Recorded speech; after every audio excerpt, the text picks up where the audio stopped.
In space, no one can achieve Chim. I don't know what the hell led me to say something like that.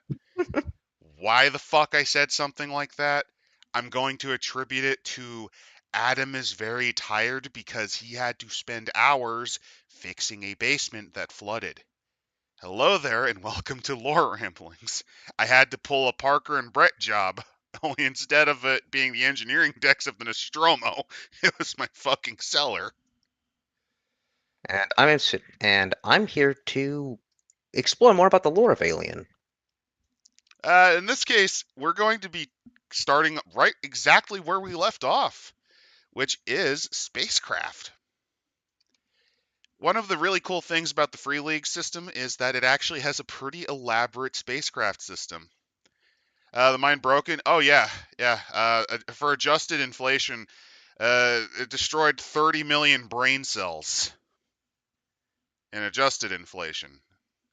It was an M class stroke and or hernia. It wasn't fun. But anyway, yes, spacecraft basics. So there's ships. There's a variety of ship classes. Commercial craft in the 22nd century are tracked by model and weight, which is actually mostly mentioned in Alien and Aliens. None of the other ones bother to actually remember this little detail. Mainly because in Alien 3, you're on a prison world, and Alien Resurrection is Alien Resurrection. We don't talk about Prometheus or Covenant, except to shit on it. And Romulus is just going to be Alien Isolation, but more lame. What do you mean more lame? That was a great video game. Yeah, but it's a good video game, but it's going to be a movie made by Disney, which is going to make it lame. Oh, yeah. I'm sorry, like the director's competent, but that doesn't mean anything. They hire competent directors all the time and then fire them. Well, no, no, no. Implicit is when you said more lame. Implicitly, you're implying that the game is lame, and the movie's gonna be lamer. Fair enough. Fair enough. I used poor word choice. Isolation's amazingly horrifying.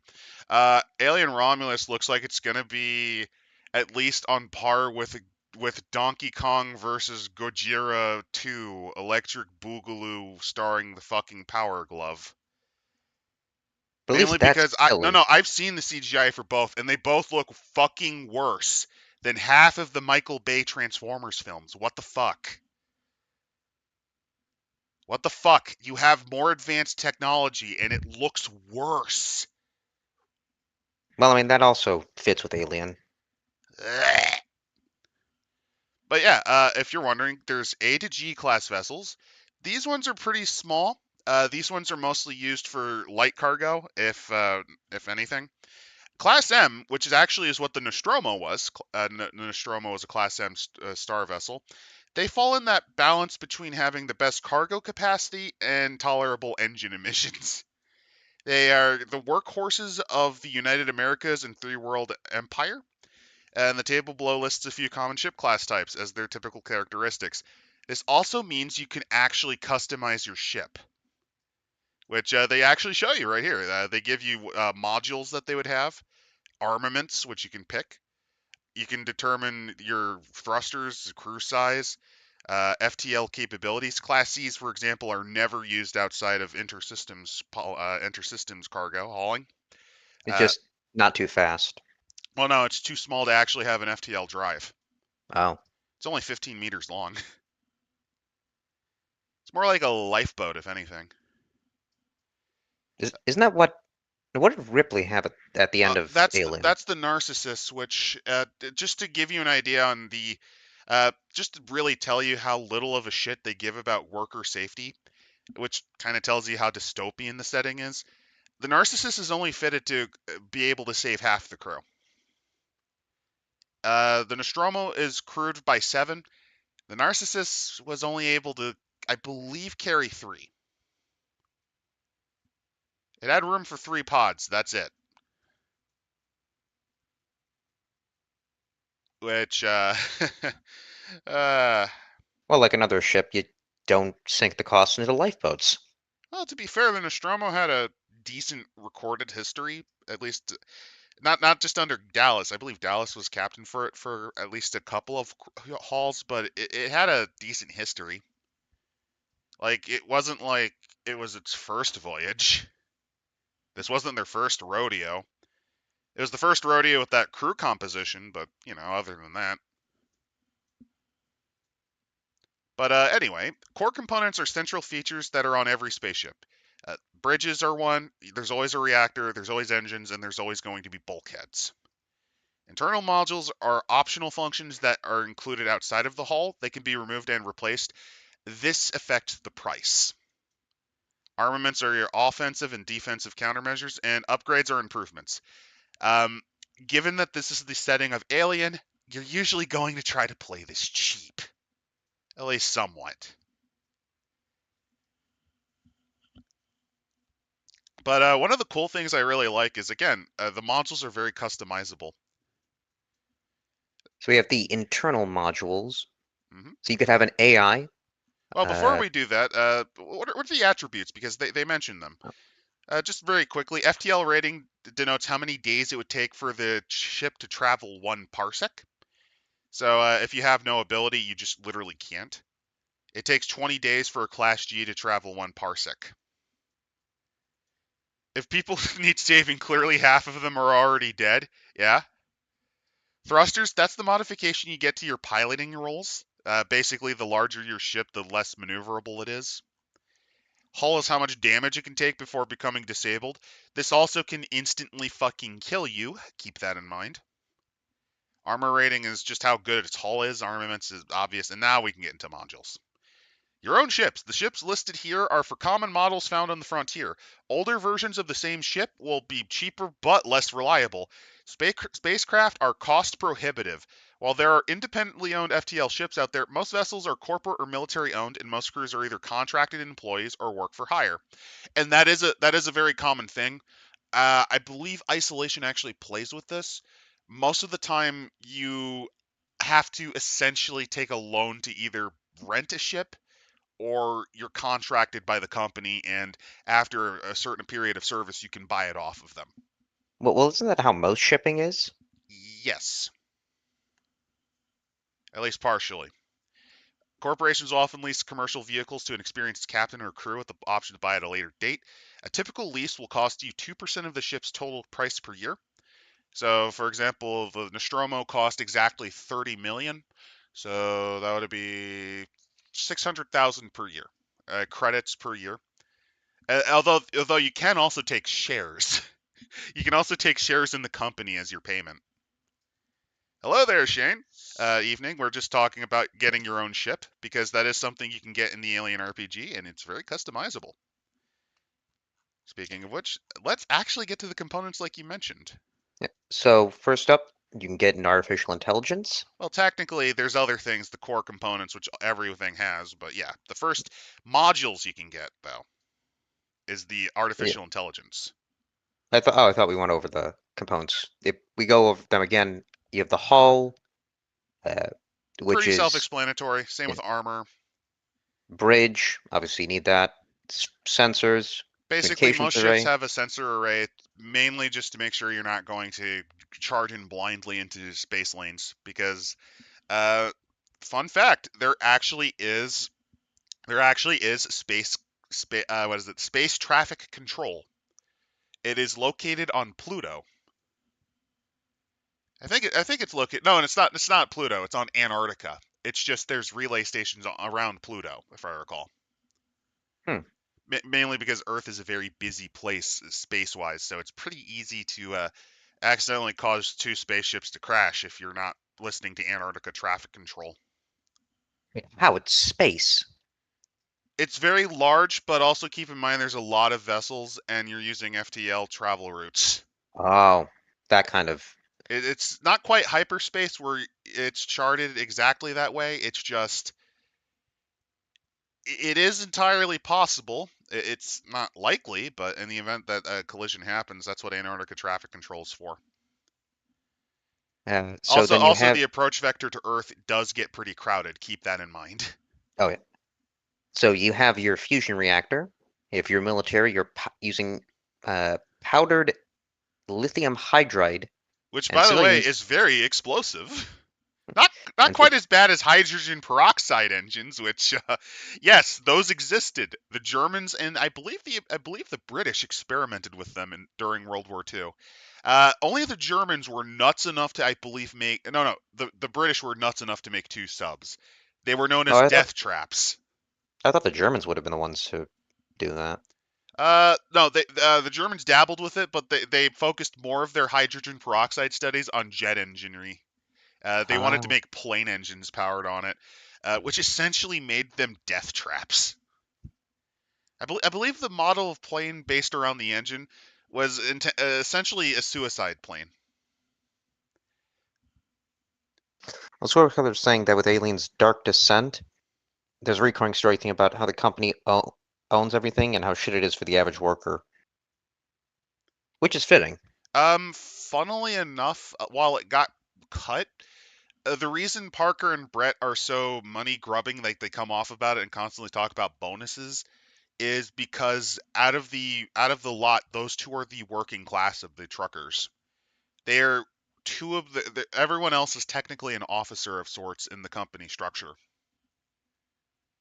Ripley, for example, is the third in command and warrant officer. Her main thing is actually she was supposed to resolve disputes, I believe, between other shipping captains. Lambert was the navigator. You legitimately needed her, or else you were lost in space. Ash is part of the science team. Science team takes precedence over captain in certain situations when they arrive. And then you got the XO and captain. So And those are the also, two most schlubbiest of schlubs. And on top of that, they're paid literally half of what the others are. Ash, well, he doesn't need to get paid anything. Well, technically, they didn't even like he was just kind of a last minute addition. They had a different medical doctor a few trips ago. Essentially, it's not uncommon for crews to get broken up and reassembled. This is just kind of like the first time all of them were working together, So you have your sublight thrusters, which uh, are important. This allows you to move about in real space. and then displacement drives, which is the faster than light propulsion. Uses tachyons. Hmm. Yeah, So the non it basically just punches through the light barrier. Personally, I mean, let's be fair. Faster than light is just techno babble.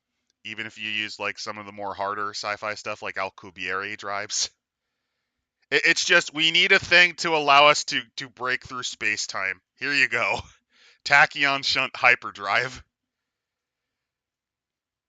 Also keep in mind that the reason that they actually they invent a second reason for why people are put into hypersleep. The first is just legitimately you only have so much air and so much rations you can bring into space. Like keep that in mind. You do have to eat, I believe, what was it, 5 pounds of food a day, and you have to drink at least, I believe, a gallon of fluids a day. More if you're relatively active, like the engineering crew is. And on top of that, you also are inhaling a shitload of oxygen. It puts a lot less stress on the system, and it's a lot cheaper. Keep that in mind. If you just slam them into sardine cans and let them sleep through most of it.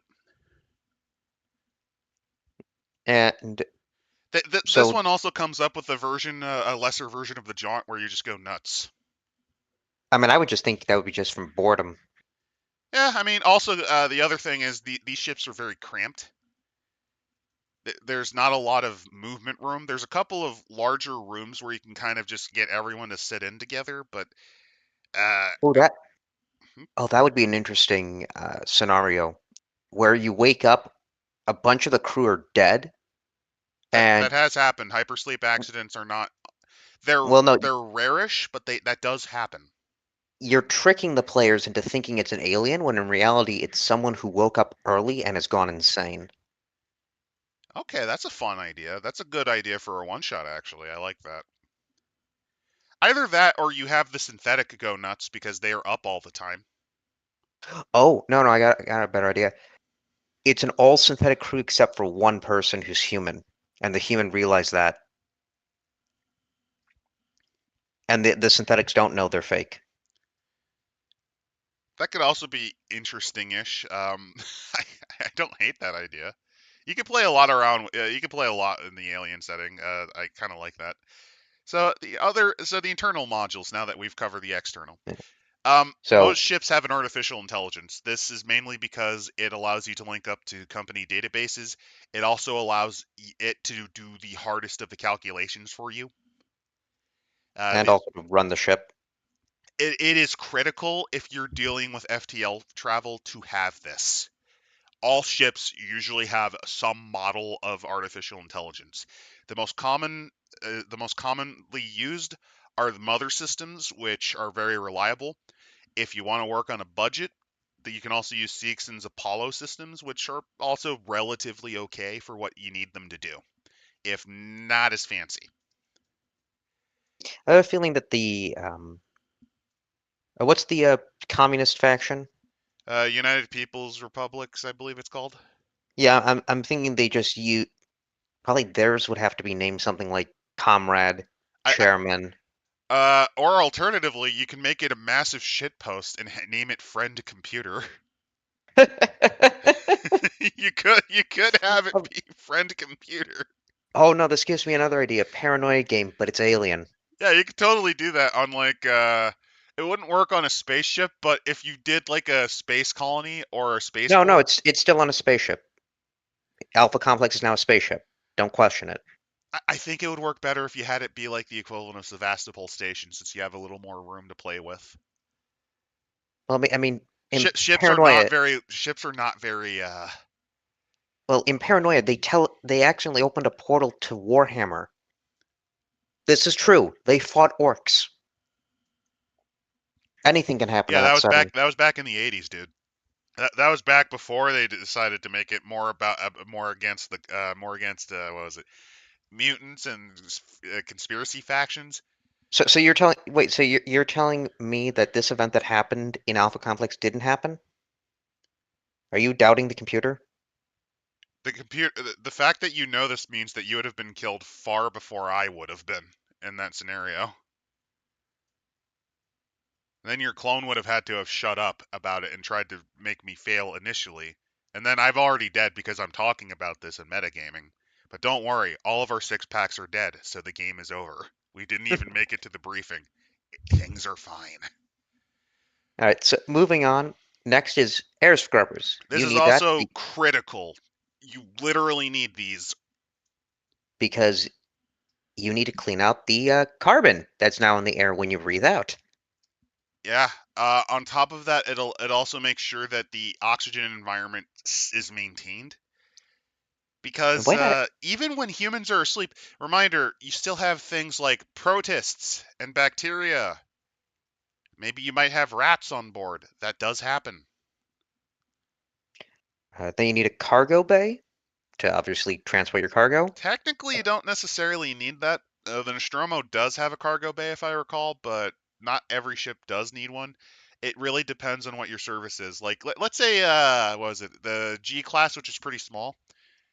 You don't necessarily need one if your whole job is you work in space construction, where you basically build megastructures in space, like spaceports or uh, essentially infrastructure to mine asteroids or something like that.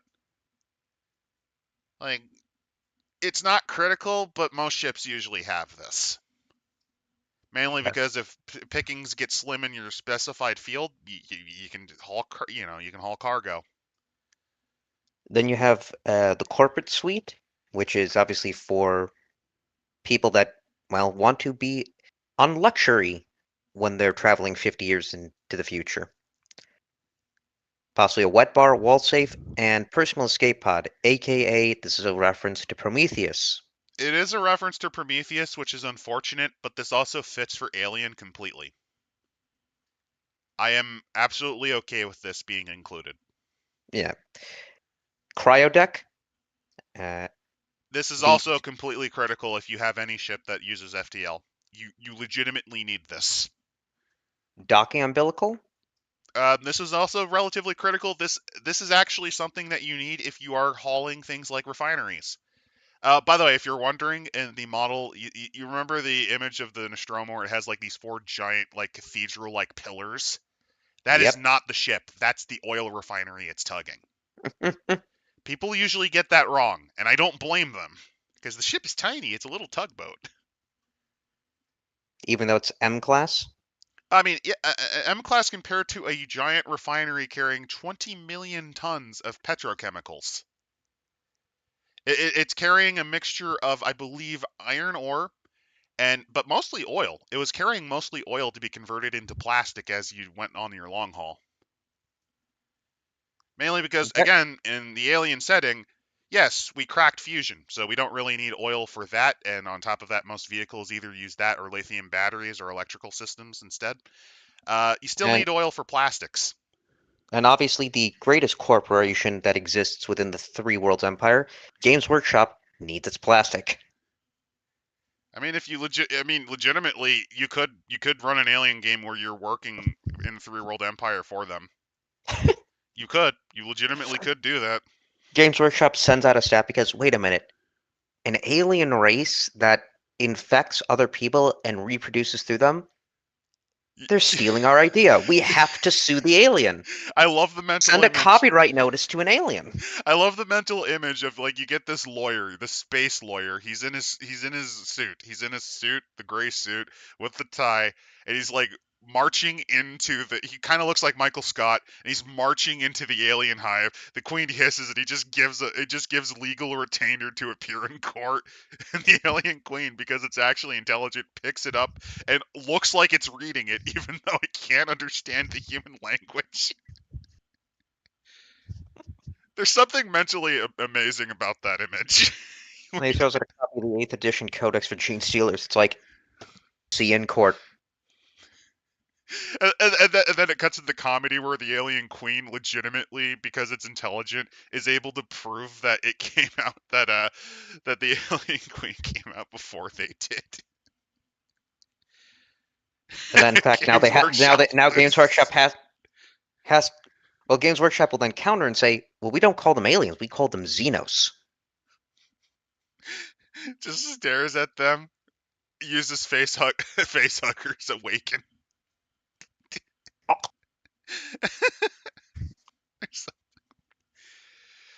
Ah, Oh wait, galleys. well, no, they would have had to have been destroyed because they probably sued America for the Space Marine concept. Yeah, they probably went out of business after a very painful lawsuit where they got destroyed. Galleys. This is where you'll chow down on your prefab meals. It includes a simple kitchen, a refrigeration unit, and a coffee maker.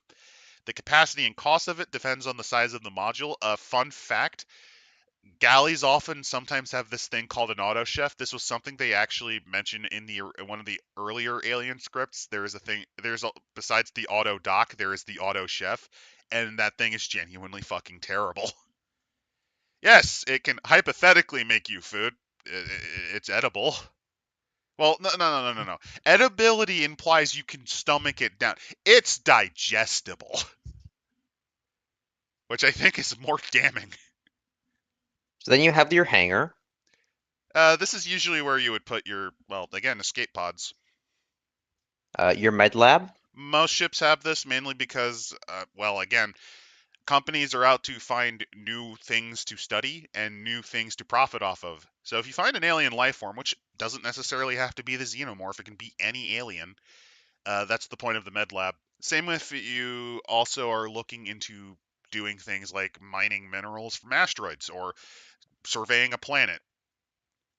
Or Uh, alternatively, it's something as simple as you might have found some type of edible fish on a water world. That's what the med lab is for. Also, if you but get hurt, but that's like secondary, let's be fair. don't they also have a policy for quarantining? Yes, they do. Yes, they do. Ash intentionally broke protocol, mainly because it's kind of implied that Ash was able to translate what Mother was telling them before anyone else. Because Ripley That's was able to figure it out. Ash, being a computer, probably was able to do it quicker. I always thought it was Ash actually was in on it and was programmed to be aware. Um, they kind of low key hint that the company was aware of the aliens, but I kind of don't like that. I like more the idea that he was communicating back with company headquarters while in the Science Bay pod, and they Hmm. told him to kind of do this. Or alternatively, it's just a company protocol that if there's a particularly fascinating life form or something like that, that you just quarantine be damned, because you can just pay that off. You can pay off the fine pretty easily with just what you found. Yeah. Either or, like it's probably the Yeah, it probably equivalent is. of you know how It probably is. RoboCop had that secret protocol where you couldn't kill anyone in Yeah, OCP's? that. It's similar to Yeah, that probably. I see. So then next you have the salvage train to collect Mainly space used for junk, salvagers. science lab, a tractor hitch, allowing you to tractor larger cargo, This is and a what the vehicle Nostromo bay. had, and And then that's what there's a the vehicle bay. Sulaco had. And there are various sizes. Yep, So for instance, air scrubber, actually for it's I'd say it's cheap. it's For an air reasonably scrubber cheap because most for ships 10 are, people. yeah, most ships are pretty small, so you can usually use size ones. Um, Size yeah, so fours and threes are usually more for colonies. hangars. Um, they do make the tractor hitch and science lab and salvage train at only one level. I mean, it can fit a room. I actually find it funny that the corporate suite is larger than the artificial intelligence room. Well, yeah, I mean it. It does have to have a bar, Yeah, the ABCs of EEVs. So you have your emergency escape vehicles, and there's which, different classes. yep, they do. Yes, they do, and they mention them right here: A, B, C, and D. Also, most are incapable of FTL speed. It's only the 337 that has tachyon shunt. Well, yeah, yeah. Most don't. And actually, they do say for the 337 the capacity was 5. So they were expecting at least 2 of the crew to be dead. I Wait. Is the Type 337 the one that the narcissist was? I thought it wasn't. Well, it's either that or the lifeboat module.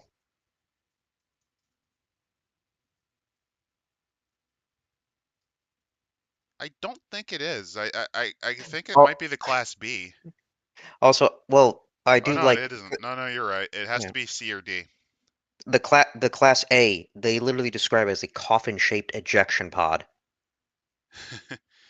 uh, uh, oh, so Squirrel Killer's headcanon is they had basic info on the specimen, but they needed far more. They knew of the alien, but not about it. That is possible. They might have been able to translate the warning and just kind of sent the ship in a vague direction towards it. I like that. I like some idea that they knew. First of all, that there was something out there. They knew that perhaps that it could be this creature or there could be something. I just like it that the corporation knew something and willingly put the crew at risk for it. Which I'm okay with. I kind of don't necessarily like it, mainly just because one of the powerful elements of Alien is a lot of it was left up to mystery until Ridley Scott decided that he wanted to completely unfold all the mysteries, and most of the results are poop, like absolute fucking garbage. Oh yeah, the space engineer, the bioorganic life form grown in the chair. Yeah, that's just a blue man in a fucking bone suit. Not actually what the alien looks like. It they look like a giant gray humanoid. Yeah. Hey, you know the horrible xenomorph, which is low key implied to be a biological weapon that's dropped on worlds. Yeah, no, that was made by a crazy AI, a human AI specifically, because out of black goo.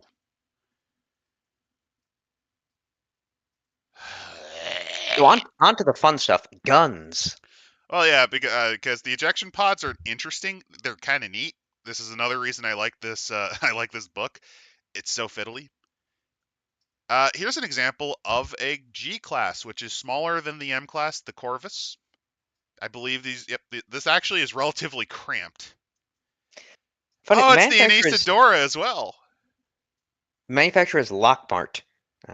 Is that a you think that's a reference? That is actually Lockheed Martin in the future. That is legitimately Lockheed Martin. Essentially, it just got renamed. It's similar to how Dunkin' Donuts is now just usually called Dunkin'. Why? No one goes there. Well, I mean, people go there for their food, but you go there for the Dunkin' Donuts. That's what they're made for. Dunkin'. I don't think they would have sent so literal if they knew what it was. The new movies aren't fucking canon. Of course they're not. Legitimately, what I think happened was the company was aware of a radio signal, like maybe they had another ship that flew by close. They knew it was some type of warning, so I mean, they openly admit it, they wanted it for their weapons division, or at least it's hypothesized.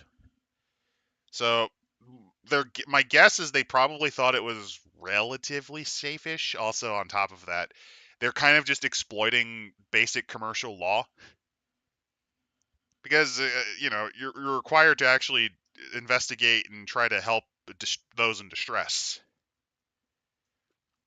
Oh, No? funnily enough, there was a cut scene from the Alien movie that you were actually supposed to hear the transmission, Hmm. and it was supposed to be genuinely horrible. I've actually seen this cut scene because it's in the director's cut. It just sounds a little goofy, and I'm glad they got rid of it because it's like or whatever. It just sounded bad, like not very good.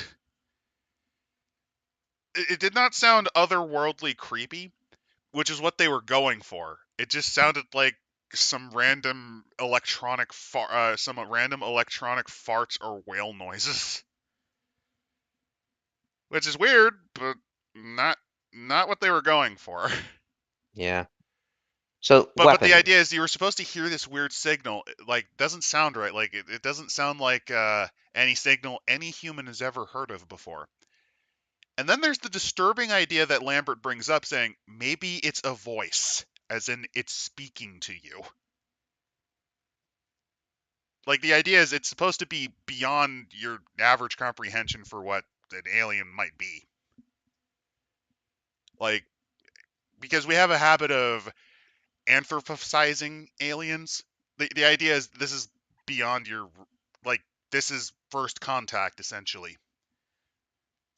It is possible humanity ran into other life forms before this point, but nothing like this. Like Baltech. Yeah. There are aliens in Baltech. I mean, they found breathable atmospheres and worlds with organic shit on it. Um, but nothing sentient. So the idea is it's like this horrible noise, and then there's the worst implication that no, this isn't a radio signal. This isn't like some electronic signal. This is the alien screaming at you. And it sounds like a distress signal, but no, it's it directly warning you not to come down. Hmm. Actually, one thing there was there any sign the engineer had a chest burster in it? Yes, legitimately, they're investigating the dead pilot in the chair because it was called the pilot originally, then the space jockey, then the engineer. But was there a hole in it? Yes, what happens is Dallas openly says there seems to be a hole in his chest as if he exploded from within. Hmm. They low Oh, key hint what happened to it. And they also kind of warn you what's going to happen to the Kane. uh, so moving on then to the Armaments. armament. We're So you finally got talking about the yeah guns. ASAT missiles. This is for military frigates. Missile launcher basically. Yep. You have a railgun firing heavy metal rounds at high speeds. Particle beam weapons. Uh, and the funny thing about them, no countermeasures are effective against them. Which I find funny because that's a bit of a Gundam nod. Hmm. Beam Or weaponry in Gundam is also pretty difficult to defeat. you have orbital mines, tactical nukes. Tactical nukes are usually well, actually no, they're not. There's no restrictions. You can just get them. I mean, it's the only way to be sure. They also have CIWS, which is an actual term, close-in weapon system. It's just laser systems. Yeah. Sensor drones, sensor decoys, and let's see the costs for a nuclear missile. $1 million, and you can have your very own nuclear weapon. Yeah. Also, another fun thing is if you decide to put an 800 megavolt particle beam cannon, that's the same cost as the M-class starship. Well, I mean, yeah, because honestly, none of these are going on freighters. Yeah, these are more what you'd put on. Well, technically, the CIWS you might use. Like a couple of the cheaper options you might throw on there, like an orbital mine or two. Sensor drones, maybe. You're not gonna like heavily arm it, but you're gonna put something on there. Maybe like a light railgun target just to deter pirates, because space pirates are a thing in the setting. Then you have your upgrades. You can have additional hardpoints, bulkheads, boosted displacement drives, enhanced sensors, more modules, uh, ability to enter into the atmosphere. Yep, not all ships are designed to do that, mainly because sometimes you just don't have a need to ever do that. And for $50 million, stealth technology. Yep, which is mostly used by corporate wet work or military, or well, particularly rich weirdos. So on this one, Squirrel Killer, the problem is with the aliens idea is you could go that route, but I always went with the idea that they were a biological weapon just because of the ships, just because of where you find all of the alien eggs in the ship. It has very much bomber energy. And I Like feel like that's what they were going with Prometheus. the problem is they used the black goo because what happened was, I think it was either the production company, like Fox itself, or Ridley Scott blaming them for his own decision. Because I've mentioned this. Yeah, Prometheus was originally a lot closer to the Alien universe. It was called Alien Engineer. And while there are elements of the ending that people might not necessarily like, because essentially it takes place on LV 246, 426. Man, my brain is like dead. 426. Acheron. Uh, 1138, yeah, 0451. Let's keep 1984. Let's keep using the other numbers in pop culture. yeah. But essentially, it's supposed to take place on Acheron. The ship at the end, the Juggernaut at the end, was supposed to have been the crashed ship, and the distress beacon was supposed to have been made by Shaw, which still is wrong because it's supposed to be an alien acoustical beacon warning you. But whatever. I do like the idea that it's not a created species, it just exists. Yeah, Like possibly. Like the thing is, you're not supposed to really know this. Like that's one of the things I liked about earlier Alien before Ridley Scott ruined it all, is that you can make up your own ideas for it, because once you get into the meta dialectics of a series, into the guts, like the higher meta concepts, usually things turn to shit. Not because the series gets bad, but it loses focus when you do that. Anywho, regular maintenance. Every week, a member of your crew needs to make a heavy machinery roll and a comtech roll to service your ship. Each roll takes a shift of work. Only one person can roll, but others can help. If you're all in cryosleep, get the synthetic to do the work for you. A ship AI like Mother can handle contact service, but not heavy machinery. If a service skill roll fails or is not made during a particular week, your ship will suffer a minor component damage, which I personally think is a bit silly, mainly because by this logic, how the fuck is the Nostromo not regularly experiencing massive amounts of trouble? I personally think this is kind of bullshit. yeah, that is.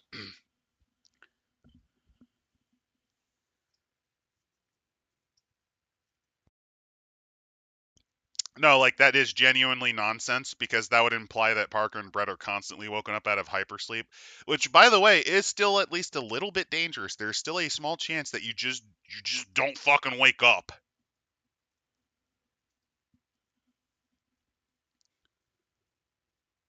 But moving on into the examples of spaceships, so we have the G-class commercial deep space salvage vessel, the CM-90S Corvus. Which is actually the same ship. In Alien Isolation, the Anesidora is a Corvus, if I recall. If I recall correctly, the Anesidora is a Corvus class G class ship. Yeah. Oh, and if you're wondering what the Conestoga class is, that's what the Sulaco is. Ah, then you have the Bison, which is the M-class commercial star freighter. Which they also give stats for. For example, the CM90, it's made by Lockmart. It has a crew of 6. The AI is a Mother 6000, 54 meters long, FTL rating of 20, signature blah blah blah. Then you have the 88H Bison, which is the Nostromo. Yep. It's very popular. It's very well used, mainly just because it genuinely is it's a genuinely effective workhorse at what it does. It is very customizable. It's not too large. It's not too small. It can do a lot of roles. It's very much, if you need something to do it, the Class M can do it. The Then Bison is very useful. you have the Cygnus Star Clipper. That's the Narcissus shuttle, which yes, it is a C class. Ah, it's good to know about that.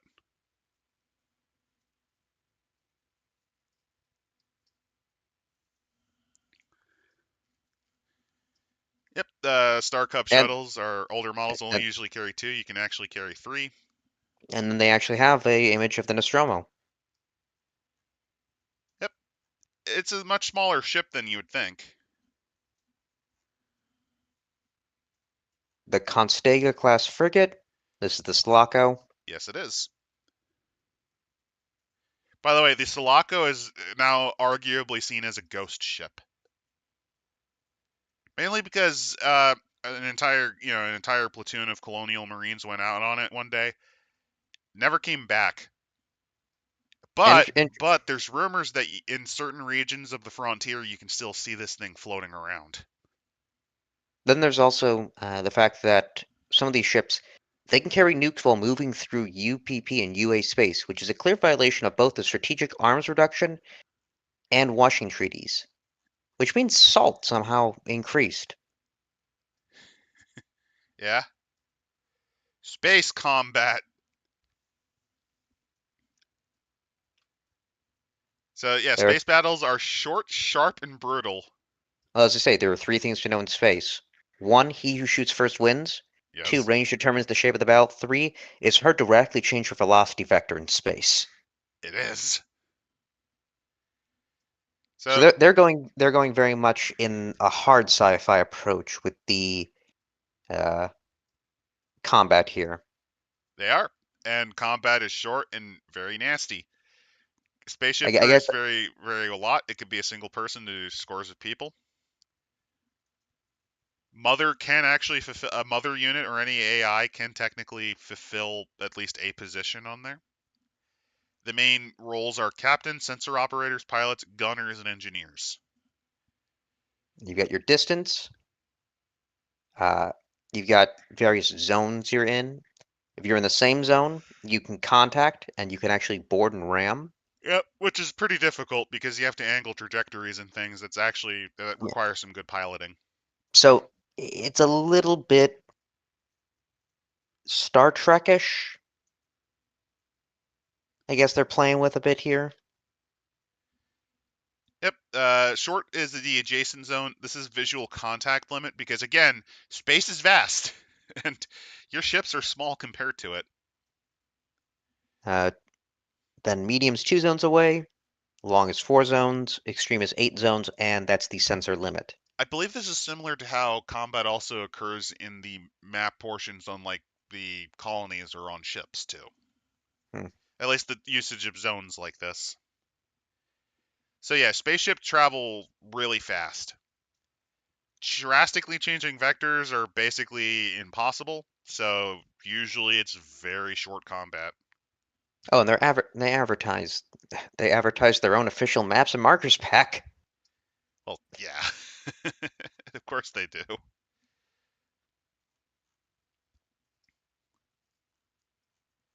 Um, and so you can either run silent.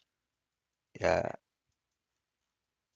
However, that is unlawful and regarded with suspicion. Only smugglers and military vessels do that. Uh, yeah, I, you lost me. Where are you on this? I moved past the approach velocity page to the Is it declaring actions? detection, Uh, pilot actions. a page above declaring actions. Yeah, sorry about that. Let's go to declaring actions then. Okay, yeah, I see what you mean. Reduce signature. Sorry, Yeah. I missed it. Fine. Because, well, then they explain the initiative. So there's four phases of combat: sensor, pilot phase, gunner phase, engineer phase. Which makes sense. Yeah, you have to be able to see the opponent before you can shoot them. So you declare your actions as the captain of each ship orders the crew to perform one action. Only one action per turn can be performed. There are no stunts or skill rolls. Instead, the action below determine the effects of any successes rolled. Each ship selects its actions in each phase secretly, and actions are declared simultaneously and then performed in initiative order. So your sensor operator actions. You have target lock, which make a contact roll, and obviously you're able to lock your target. Go dark, as in if you've been target locked, you can break the lock and slip away. And powering up your sensors. Basically, you have to turn off your sensors to go dark. I kind of like this a lot because this actually is very similar to real life air to air combat. Actually, this very much reminds me of. This actually reminds me of some of the experiences described in the Falklands War, where British pilots actually were worried about exocet missiles. Because one of the most scary things is getting pinged by the specific weapons guidance systems. Essentially, your job as the sensor operator is to get the target's bead before it does to you. And if you're the one targeted, you're trying to avoid it. Uh, Also, beforehand, there's also the possibility that individual crew members could disobey orders and perform actions of their own choice. I'd Yes, they assume can. if they hate their captain, or if they're in a high stress situation, or they just simply want to kill everybody. Or if the captain's actually just incompetent. Because So actually, they again, sometimes your commanding officer's incompetent. Case in point, Lieutenant Gorman. He may have turned out to be a decent egg at the end, but he was still not ready for what the hell he had to do. so then you have, yeah, they actually do before describing. They just list the actual actions. Which I think is useful. Well, I kind of like that to be at the end. It's It's better like, to be at the end, yes, because it'll then go into details, which this is kind of slightly bad construction. This should be at the end. yeah, But it is useful because now you don't have to continue reading the section, technically. yes. So the pilot can accelerate, decelerate, maneuver, ram, or dock, and the I gunner. will note that accelerating or decelerating, I believe you can only have a certain amount of sublight thrust. So I think you can only Yeah. go velocity up to a certain amount. Then the gunner can fire weapon, launch countermeasures. Engineer can do emergency repairs, power the engine up, open the airlock to enable boarding, or initiate self-destruct of the ship. So if the engineer has a complete stress break, they could just legitimately go, "I'm taking you all with me." Yes.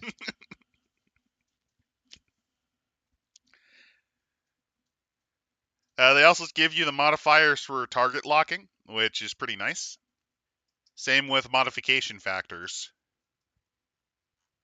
And by the way, this means we actually don't need to read any of the pilot actions, so No, that's we can go on to the component damage. Also, for some reason, this is where they insert the Conestoga. I get it because the Sulaco is legitimately the Conestoga is the Oh, colonial marine ship. this did have a particle beam weapon. Yes, they did. Nice. They had a pretty decent variety of equipment. Like this is a cruiser essentially. Also, it me did a lot of 80s sci-fi and 90s to an extent have ships have a lot of pointed stuff at the ends of their ships. That's actually inspired partially by aircraft because there's a lot of sensory array. That's where the sensory arrays and weapon systems are probably located. Ah, Also, since you're in space, you don't really need to make things aerodynamic. You're not limited by airspeed, so yeah, you can make a literal flying brick and no one gives a shit. but it doesn't look stylish. You want things to look stylish because you're making a movie and you want people to go, oh, this setting is cool, rather than, oh no, it looks like slop and the aliens are moving like water effects. Seriously, the Alien Romulus trailer does not enthuse me at all. They actually look, yeah, the facehuggers. Did you play Dead Space? And you know that fat bloated woman, necromorph that when you shoot sends out those little gribbly things. Yeah, That's what it that's what the moves like facehuggers look that. like. They move like that, but like in a wave motion water pattern. It looks terrible. So here's what happens if you have minor component damage. Oh yeah, here Uh, we go. Ship armor. which So first off, well, ship first armor. of all, it happens if you go past your damage threshold of your uh, of your hull. So different things can happen on a D66, such as the air scrubbers go offline. Yeah, and I mean that doesn't kill you. Like remember, The co- air scrubbers don't. That doesn't indicate oxygen. That just indicates you're yeah, eventually going to suffocate. That takes the co- hours. the coffee maker malfunctions. That's funny.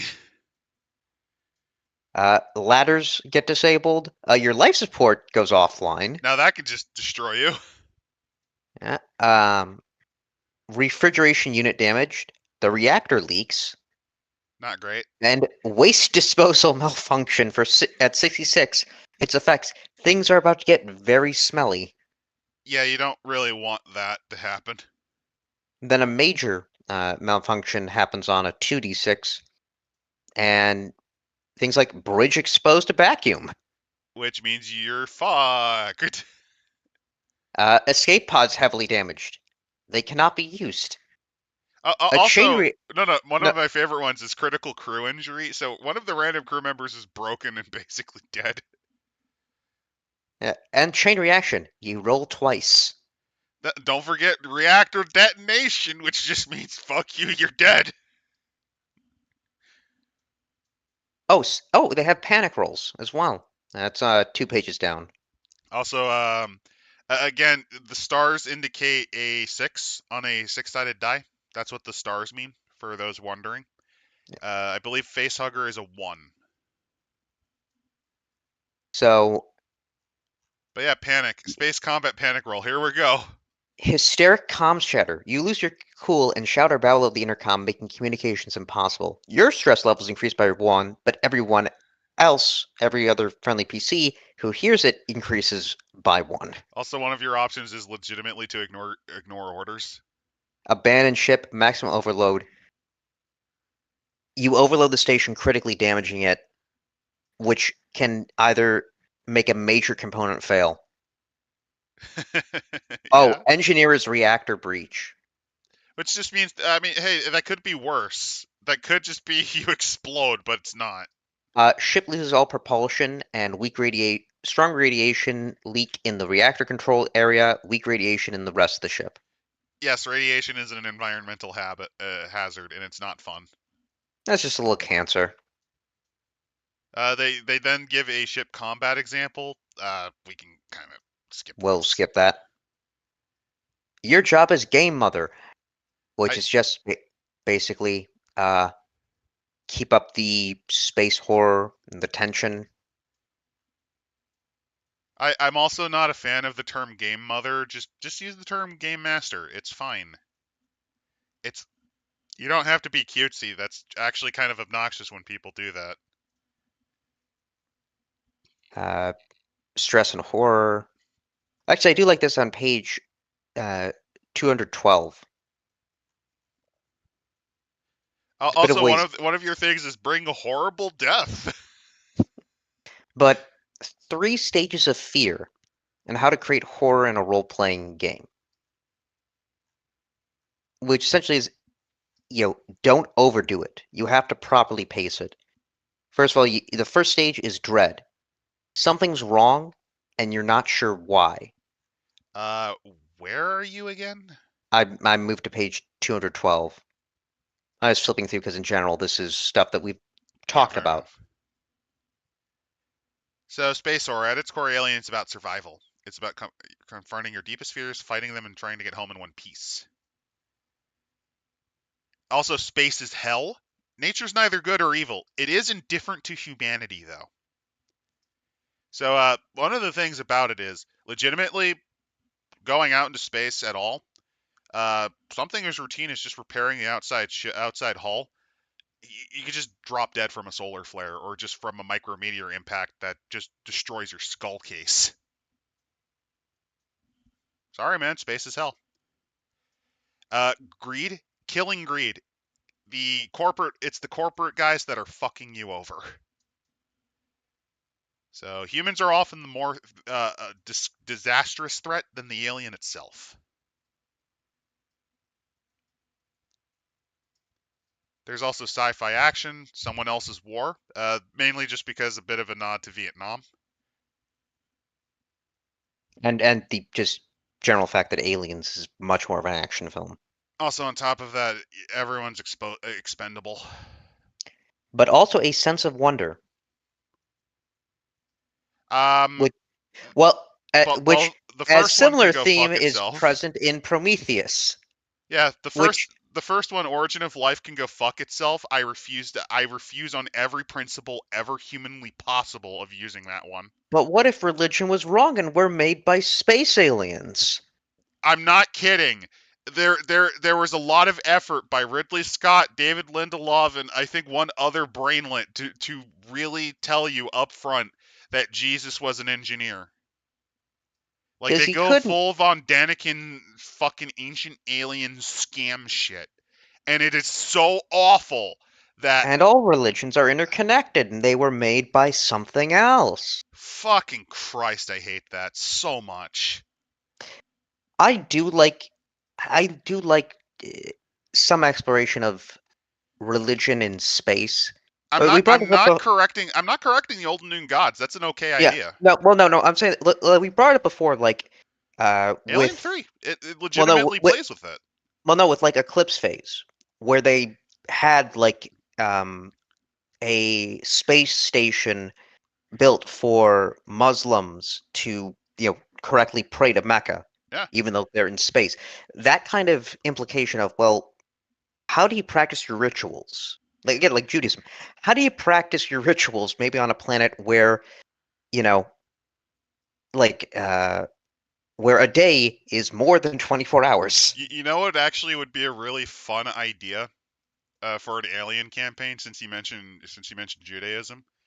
It is a planet that is essentially set up as a kibbutz by very enterprising Jewish people that are trying to make it habitable. They've gotten at least the beginnings of a hydrosphere going. The atmosphere has been breathable for a while. It has actually been raining for a while, for a few couple decades. They're very happy about it. But during the events of Passover, they start getting got by something stalking the dark. you, Oh no. you like it? Oh, oh, that's. I'm just wondering, okay, how do you make the 12 plagues? Well, you're going with 12 plagues. The Angel of Death is a xenomorph, like a Oh, specific it's just that. xenomorph. Yeah. Well, the one that takes the firstborn children is a specific xenomorph that's kidnapping them for reasons. As for the Oh. plagues, that could just be. I don't know. You figure it out. The kibbutz was funded by another company, maybe Wayland Yutani, And what happened is their bioweapons research lab had a containment breach from the Xeno. Oh, that's perfect. That's where the genetically engineered locust and the red bloom and the algae that chokes out the water and makes it like blood happens from. Oh, um, There you go. That's a fun way to play with religion there. all I want is to have somebody beat a Wayland County executive to death with a menorah.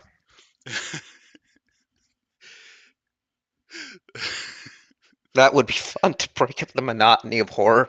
At one point, You see a Hasidic rabbi just beat someone to death with some religious instrument, not a Torah. That'd be sacrilege. no. What happens is you even recreate the event of preventing the angel of death from crossing by using alien blood, like on the lentils of your wall, and relying on the scent of dead alien to get the alien Oh, to leave you alone. oh, that's clever. That's actually clever. Yeah, that's a way you can, like I said, the it's not that I hate the idea of adding religion because again, Alien 3 plays with this.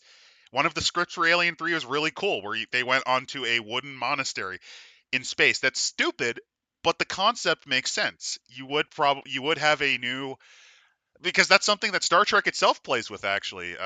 Admittedly, that movie's terrible, but like religion's one of the last frontiers out there. So you can do a lot of interesting stuff. And on top of that, it's not just xenomorphs. Keep that in mind. If you wanted to include like the Yautja, like the predators in here, you could. You can include the marker from Dead Space in here. Like ancient dead civilizations. Like you could actually low key talk about the great filter, the concept of what destroys advancing races. Like, what, because we're relatively alone. What the hell happened to the more advanced races?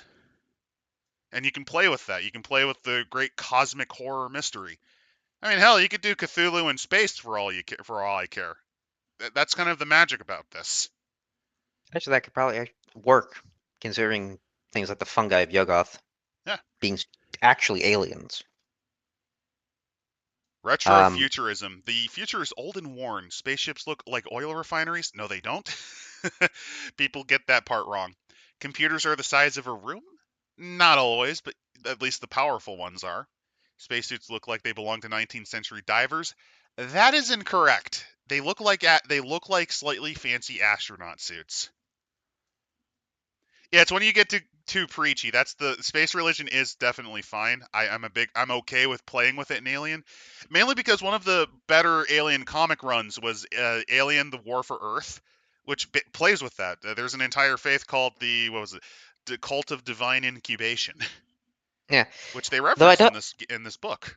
I've never seen it go in the other direction, where it's like, usually it goes into the religion's false or some atheistic thing. I've never gone like, yeah, in space, Christ is real, everyone. Like, I'd actually I As a kind of want to shit see. post. I'd like to see that, like one of those Christian Pureflix films, but it's set in space and it is a horror film. I love as a shit post, even the concept of doing the engineers as like a Jesus figure, it would make a lot more sense if it came from humanity trying to figure out what the fuck happened. Like rather than actually directly saying that they created humanity, you could have people argue that they did because they like find other examples of bioengineered life forms they did. Also, don't make them blue men. The decision to make them gray CGI like Supermen is the worst decision that Ridley Scott made, in my opinion, because that completely removes it from the concept of otherworldly. Maybe he got freaked out when he saw the Blue Man Group. No, I think what happened was he just wanted to huff his own farts as he was talking about ancient aliens. That's the funniest thing. He wants to pretend he's like this cultured, erudite person who is above you, weak fucking plebeians. And then he listens to and fucking cheers for Richard Von Daniken's ancient alien scam of bullshit. I'm sorry, but you lose any culture when you're that fucking stupid. I have more respect for Dan Aykroyd's Ancient Alien stuff. At least he made a fucking vodka out of his obsession. Yeah. Also, Dan Aykroyd's more likable.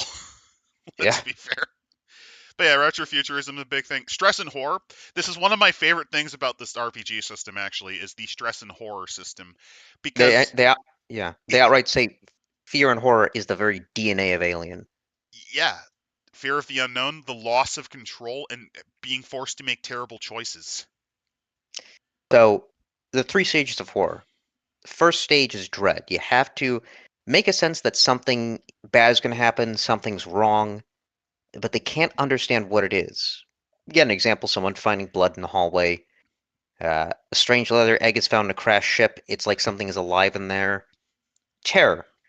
No, Then no, I have. Here's something really simple. You are a bunch of like. This is just an idea for like a three-stage thing. You are a salvager. You're contracted out as a salvager, and you essentially find a partially destroyed but still intact small space station.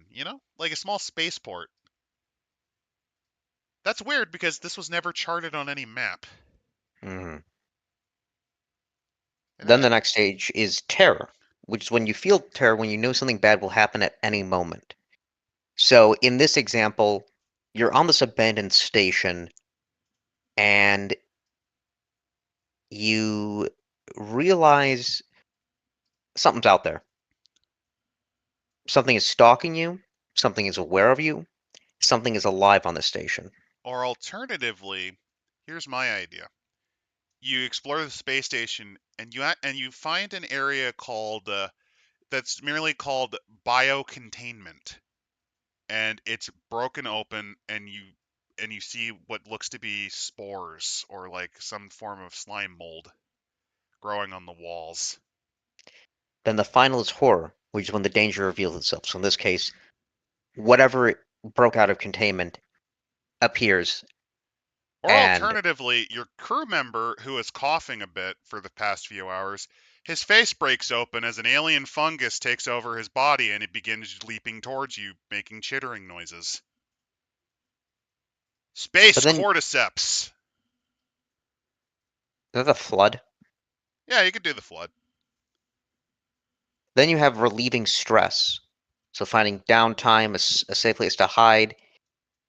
It's not necessarily relieving the tension, but just to have that moment of I don't have to worry about survival for a moment. I don't have to worry about my immediate danger. Which is what Alien Isolation tries to do with the alien, actually. There's reasons why, after certain points, like the medical bay, they let the alien go dormant for a while. Although, hilariously, you can trigger it again if you're really fucking stupid. Um, But there's basically, it turns down the chance that it can appear. which works. Also, let them split up. If they are dumb enough to split up, do it. You have to And cut back and sometimes forth between it, though, yeah, so be you, careful you about that. you'll probably have to. Then there's a section on the agendas, making secret agendas. Which is more for cinematic play, which is one shots, but it can still occur in campaign play. Then you have your non-player characters and the same thing to set up for them. Then they're going into cinematic play, how to conduct that, how to conduct campaign play, and so on and so forth.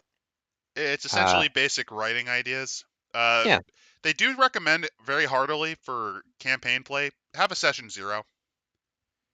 You, hold on a second. I'm gonna just get a glass of water. that is totally fine. So yeah, session zeros. This is kind of funny. I'm actually going to go into a bit of a side tangent. Weirdly enough, the at least the Dice Come crew, whenever we play games, a good chunk of the time we don't ever actually have a session zero, because what'll happen is people usually have a character concept already, pull the trigger, and then by that point there's no real point in having a session zero, because most of the group would already have a character concept right from the fucking start. All right, I'm back. I was just pointing out, funnily enough, in the gaming group, the gaming group, the Dice Gum group, Weirdly enough, we don't usually have session zeros. Mainly because people usually have strong opinions already, and they bring a character they already had, at least Yeah, I in think mind. a session zero works if you are trying to teach people how to make characters or how to conduct this game. It's most useful if you're not familiar with the system, or if you're intentionally. I would suggest this would be very useful for cinematic play too, because you kind of want the character. You kind of have to pre-gen the characters for a cinematic role.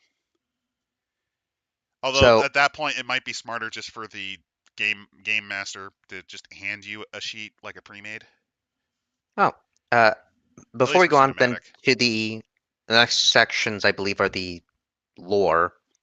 They do have a reading list Yes, they do. of alien content: Alien Cold Forge, Aliens Bug Hunt, Out of the Shadows, River of Pain, Sea of Sorrows, Uh, Aliens Dead Orbit. okay, so River of Pain and Sea of Sorrows, and Out of the Shadows. Those ones are all a trilogy. They were supposed to be a trilogy. I believe I think Out of the Shadows is the one where they arbitrarily bring Ripley back. Like the idea is the narcissist has Ash's AI on it, and there's another Xeno outbreak on like another planet, and Ripley's there, and it actually kind of like on the one hand the writer does a good job at writing Ripley, on the other hand she is completely pointless and should not have been in this book. And also they basically have her memories get wiped so that yeah, all of that never happened. Uh, then there's the I vaguely remember Dead Orbit. That one's pretty good.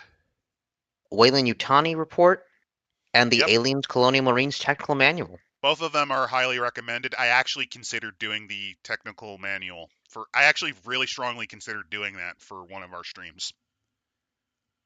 Now moving on to the governments and corporations.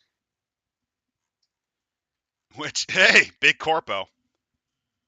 So they Also, explain. good quote. Good usage of Carter J. Burke. So early 21st century, humanity stood on a precipice. Carbon emissions, toxic waste. Oh, we had limited nuclear exchanges Oh yeah, and overpopulation. So while governments were stagnant, multinational corporations headed by innovators like Peter Whalen stepped up and led the charge. basically, big government failed, so it was up to private initiative to save the day. And they seem to have actually done things like repaired the ozone layer and cured most cancers. Well, yeah. Uh, it was the corporations that were making policy on extrasolar colonies. The governments had no choice but to play by corporate company rules. At the mercy of the corporate overlords, nations soon found themselves in severe financial debt to them. Major countries also then merged, uh, such as an example, the European Union. Well, they Uh, used the European Union as inspiration. That's where the Three World Empire, United Americas, and Union of Progressive Peoples came about. and pretty much the only things sustaining things now are the military industrial complex, interstellar commerce, and deep space mining. Which has a. I would say that the Alien universe is slightly more hopeful than the Dead Space universe. Oh, well, no, in the Dead Space, well, because by the end of the Dead Space universe, humanity's fucking dead. Well, Most of it's yeah, because pretty. Dead Space 3. We because apparently rogue sect of unitology has taken over and cooed most of the government and also set up markers on pretty much every single colony. Giga-brained. What? But Absolutely yeah, no, giga-brained. I mean, Earth's done for. But an alien, depending on your ending, Earth isn't destroyed. Well, here, no, no. I was arguing like not from the Dead Space 3 point of view because yeah, Dead Space 3, which also killed the company responsible because yeah. I was going like even as early as Dead Space 2 or even Dead Space 1. Earth is basically dead, and the only reason it's able to keep going is just they're ripping apart other planets to essentially feed the forges of industry and survival. Like legitimately in the setting, the reason planet cracking is even needed is because without that, Earth would have suffered a massive resource shortage and completely collapsed. One of my problems with the Dead Space series as a whole, legitimately, is they oversell the unitologists, causing all things to go to shit and back. which makes sense. Yeah. It's an evil, like it, but does make sense because like the marker is like a religious element. But it's like, are you fucking kidding me? Yeah, they basically said, well, unitology takes over the entire religion, becomes the most popular religion. Why? You know, want to Did know why? Christianity shit the bed? You want to know Did is why? Islam? Let me. Do you want to know why the first Dead Space game worked? And why there were so many unitologists? It wasn't because it was the most popular religion. It's because the Ishimura was staffed mostly by unitologists. It essentially was done as like a big op by a rogue member of the church, from what I understand. Mainly because they heard rumors of what happened on Aegis 7. So Nito is saying here that, you know, despite the fact that it's kind of retarded that markers on every colony, it is horror, and logic is secondary to spooky bullshit. Well, here's the Which, problem though. Good game, and Dead Space 3 is not. yeah, when some you can overlook a lot of stuff in a game, book, series if it's good because they kept you focused on nothing pulled you out of it. Once you're starting to pull out, you start to really focus and nitpick on the problems. Yeah, like let's be fair. Resident Evil is goofy as shit. You have a biomedical corporation that legitimately is trying to create the Nietzschean Ubermensch based on Nazi racial hierarchy, and Yeah. and Well, actually, I'd go with well, this. no, they Star rejected Wars. that, but still, like Yeah. there's a Well, lot of goofy shit. They make I'd go with bioweapons to make money rather than pharmaceuticals. I go with But this with Star Wars. We all know 12 parsecs is a unit of measurement, not distance. But nobody cares because it's in the fucking cantina scene. It's a good scene. Also, it works in one of two ways. It either implies that Han is an excellent pilot because he's able to essentially do essentially a cargo haul in the shortest distance possible. Or he's bullshitting. Either works. But then you go to Rise of Skywalker. Somehow Palpatine returned. Well, no, that's not the one I would have given an example of. I would have used another piloting example. Why don't we use another holdo maneuver? We could do Yep, that. That's a one in yep. a There you million go. shot. They where you literally wrote, which now makes what happened Last Jedi not only incredibly lucky, but also insanely stupid. I mean, Admiral Holdo was a stupid character in general. Well, she wasn't a full admiral; she's a vice admiral. No. Vice admirals are still relatively high ranked, as in they control entire fleets. Well, do remember this: in the Empire, there was a Grand Admiral that, when the Emperor died, just sent his ship into the sun because of how fanatically loyal he was. Admirals may not be the smartest thing in Star Wars. Hey, remember when Grand Admiral Thrawn in New Star Wars got his ass kicked repeatedly every episode and says, "Yes, this is all part of my plan to get regularly fucking destroyed." And then occasionally they'd give him an artificial bullshit win that requires other people to be even dumber than he is. I have an idea of like a post Rise of Skywalker universe where, first of all, it's a complete madhouse. Pretty much, what's the worst thing you can imagine of a faction and make it that? I got the idea of a cult that worships Thrawn, and basically it's like this guy failed at everything, but he managed to succeed. So our entire strategy is to cause as much failure as possible in ourselves and in everyone, and then we win. I like to call it the Wimplo School of Officer Training in honor of Kung Pao Entered the Fist. We have intentionally trained Thrawn how to lose and told him that was how you won. I mean, As it's a joke. either that or the idea was turn them into a bunch of Imperial officer Xenobites that basically think pain and suffering is the way to victory. I mean, that could have been something you could have played with, like as part of the Sith religion or something. I don't know. Moving on to The companies, uh, because there's a bunch of yeah, them. Like there's Alpha Tech, like, Chigusa, Gemba, Hyperdyne, Jingdi Yong, yeah, Kelland, um, Corlander. Sota, Lockmart, the Steer City Cattle Company, Yeah, and now the Three Worlds Empire. which is still the Union Jack. It's just a bizarre. It's a fucking triangle flag. Yeah. What idiot? What fucking idiots? So it's the UK, Japan, and other countries. Yeah, they don't actually tell you what the three worlds are. Oh It's no, they do. They do. Indonesia, Papua New Guinea, Kenya, Fiji, and more. These are fucking bizarre countries. Why would they ally with each other? the part that makes no sense to me is Indonesia, particularly because Papua New Guinea, Kenya, and Fiji. At least you could have the argument that it's the English Commonwealth. Yeah, I'd feel like that would go through. That would have made a lot more sense. But the idea is Wayland Yutani. Like, let's be Oh, fair. they also apparently the frontier colonies are protected by the United States colonial marines. So hey, it's a reversal now. I think that's a little silly, personally. They do have the Royal Marine Commandos, but still, the the fuck. Oh, they also have contracted soldiers from Wayland Yutani. That makes sense. I think my problem with the Three World Empire is it feels kind of superfluous because Uh its military is legitimately just the U.S. colonial marines. oh shit.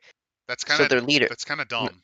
Hold on, their leaders. It's a parliamentary social democracy overseen by a monarchy, which is the combination of the British and Japanese royal families. All What? right. Uh, Which one has precedence, though? yeah. Well, I'm assuming the British one because they don't worship them as a god. Even though I don't think they really do that in Japan, but still. Um,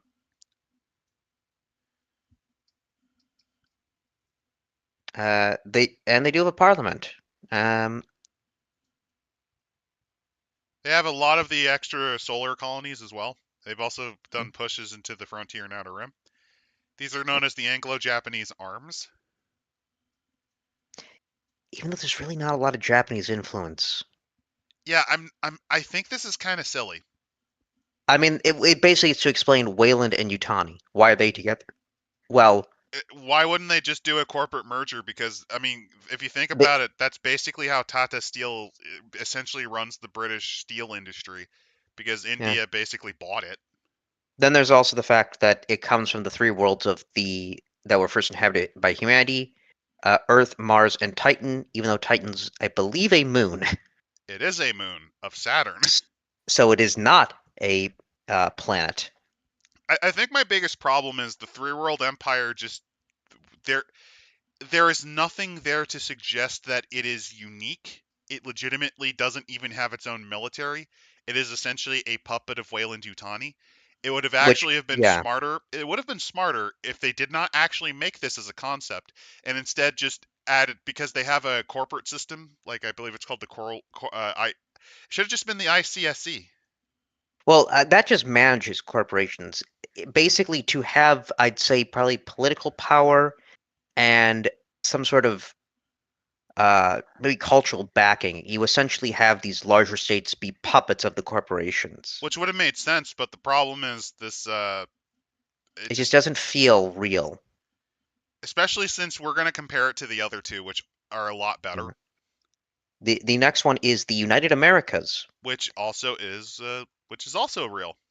which This one was created by aliens. which is Pan Americanism. It's just literally take the entire continent or the two continents, except I don't know if Canada's with. Oh no, Canada is with this. So it's just the entire hemisphere is now one huge country, and it's a federal system. Yep. So you had in 2104 a union of North, Central, and South America into one social bloc. Washington Treaty defined member states' responsibilities to the Union and provisions for military action. Uh, United States, as probably would, stood in the forefront of the newly formed nation. Also, they Uh, went through a brief civil war because not all of the worlds colonized by the member states actually agreed to this. This is actually low key. In the original script for Alien, all of the characters that were played by the actors had their own actual unique backstories. like actually elaborated like character sheet backstories. Fun fact: Lambert is actually technically transsexual. Really? She was born a boy and underwent gene therapy to become a woman. Oh, interesting that they add that into it. That nothing about that is hinted. Not at all. I believe also the reason Brett doesn't have much of a personality and goes right is because he was a veteran of this Civil War and suffered, I believe, minor traumatic brain injury. Um, well, didn't they also originally just they were going to have them all be men? At first, but then they went with completely open casting, which I think was much to the benefit of the Yeah. film. So military organizations under the UA. So So you do have besides the Colonial Marines, there is United America's Allied Command. which is comprised of the United States Colonial Marines, the Canadian Colonial Armed Forces, Yep. the Latin American Colonial Navy. Which I think is Uh, funny because Latin America, well, technically, some of them it, did have a very long history of naval history. In particular, Peru and Chile were well known for them. Same with Brazil and Argentina's arms race. well, it's more sort of because the first two. I mean, technically, the United States could refer to Brazil or Mexico, as Yeah. well as America, but it's the colonial, it's the Marines. It's referring to the United States of America. Um, Well, that's because but the original body of the United States Colonial Marines, if yeah, you're wondering, its original core was just the Marines. They was just expanded to cover all of the other nations. yeah. But what country represents Latin America? The American Colonial Navy. My best guess is it probably is just the combination of their fleets. Yeah, but this is confusing then because you have two separate countries, and then you have essentially almost a third layer of government. Well, they all Not speak. only do Let me quote the Swedish person. Well, they all speak. Well, they all speak the same language, no? That's probably their logic. you also have the Aerospace Force and the United America's Outer Rim Defense Fleet. So yeah, it says founded before the merger, the Colonial Marines was maintaining security of all UA member states and extrasolar colonies. Uh, you have the Colonial Administration, the Colonial Marshals Bureau, and as they say with their leaders, it's essentially an extension of the United States of America. Is run by a president, vice president, and a Congress representing all member signatories, Yep. which implies that it's a unicameral body because I don't see how you can have representatives and then a Senate. In Congress. Well, in this Congress, because in the American Congress, it's proportioned out by each state, and you have two senators. I don't see this really working out. Well, no, no, Eh, no. Think about it like this. Still having a limited amount of senators would actually benefit nations such as Guatemala, El Salvador, Paraguay, Uruguay, while having larger representatives would benefit nations like the United States, Brazil, and Argentina. Yeah, but how would they divide up? Would Oh, they divide it by you're region, by asking a state? question that was figured out by the original United States Constitution, my dude. Because remember, the 13 colonies argued just as violently about this because they also wanted to retain as much power as they wanted. Well, I'm also just wondering how this would work. Well, I guess with it, The real the real so argument. essentially, in the United States, we'd be voting for local, state, federal, and supranational. Yeah. They also don't explain how the president and the vice president get elected, but that's me going in depth on the politics of a setting that isn't really about that. Well, there's also the matter that like I figured that it would be a similar constitution as the United States one, just reformulated and with a probably larger member body seat. I wouldn't be surprised if they made it like a notably larger Congress, for example. I, There's also the issue of that a lot more countries have a lot more different parties, and they'll vote in parliamentary systems. So this You're does actually saying that, but this this is complicates. I'm complicating the whole process. you're arbitrarily complicating it because if you use a system similar to the United States system, third parties definitely could have a leg in this sort of system, but ultimately the way the US system works, it actually favors a two-party system usually. Yeah. So what would happen is most of them would probably get divided, divvied up or merged. I'm just curious on how the hell the many Latin American parties fuse with. Yes. That'd Yes. be fun. That's one that. How the fuck does that work?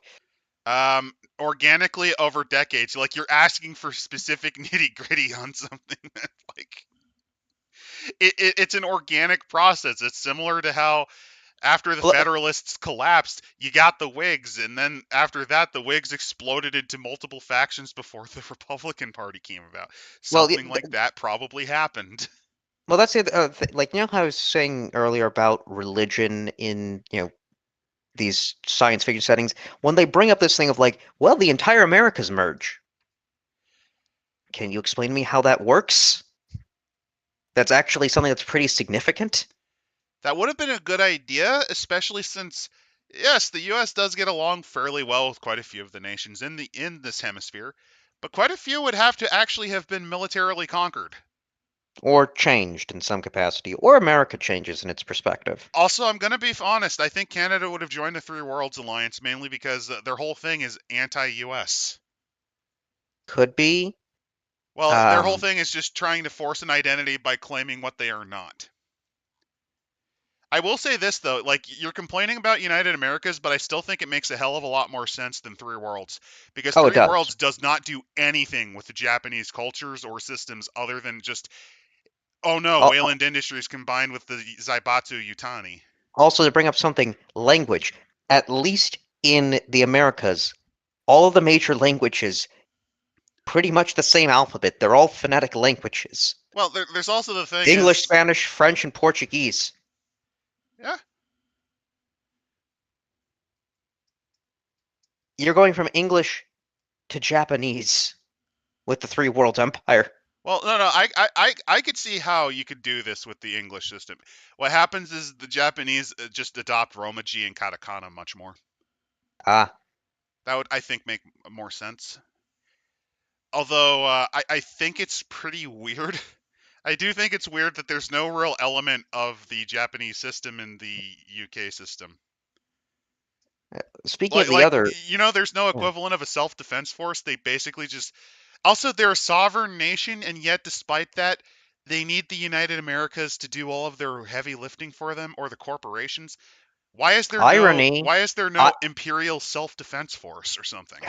because irony, because now it's Britain that's being forced to have a military force on its own borders without being represented in government.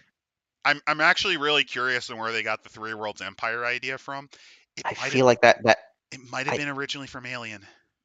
I think I think there's something with that. But moving on to the third faction, Sorry, it's the just like your issues with like United America. I think Three World Empire is far less thought out, and as a result, is far more damning.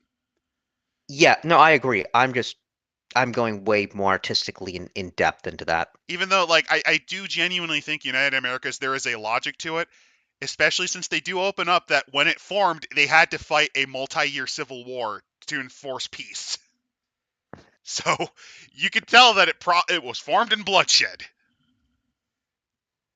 Speaking of something foreign and bloodshed, the Union of Progressive Peoples. This is the communists. Well, before you do, another thing about the military for United Americas, that's actually where the colonial marshals come from. Just I wanted to point that Yeah. out. Yeah, these guys, Union of Progressive Peoples. This is actually from, I believe, this is inspired by one of the many Alien 3 scripts that were thrown into the trash. And quite a few of Uh, those got turned into movies, like Escape from Butcher's Bay. so No, no, in the no, early no, no, point, not Butcher's Bay. yeah, Chronicles of Riddick first movie that I always forget the name of, Pitch Black. yeah. So early 22nd century, China and Russia join. That Sino-Soviet split is rehealed. Well, that kind of makes sense in this kind They're of also still setting. communist. I mean, it's the 70s. Also, China probably is the. I mean, they're going with the Soviets not being. They're going to go with more of the Soviet thing, but yeah, Yeah. Also, additional member states include Vietnam, yes. Germany, which means it united and remained communist, Which means the German Democratic Republic won.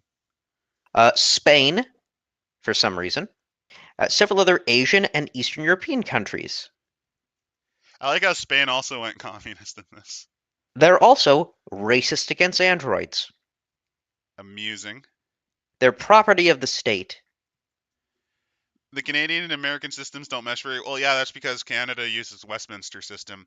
Um, Yeah, this is the issue. It's Again, there's a reason why if I was gonna do the three world empires legit, I would have just had it be a fusion. I would have just had it been the British Commonwealth.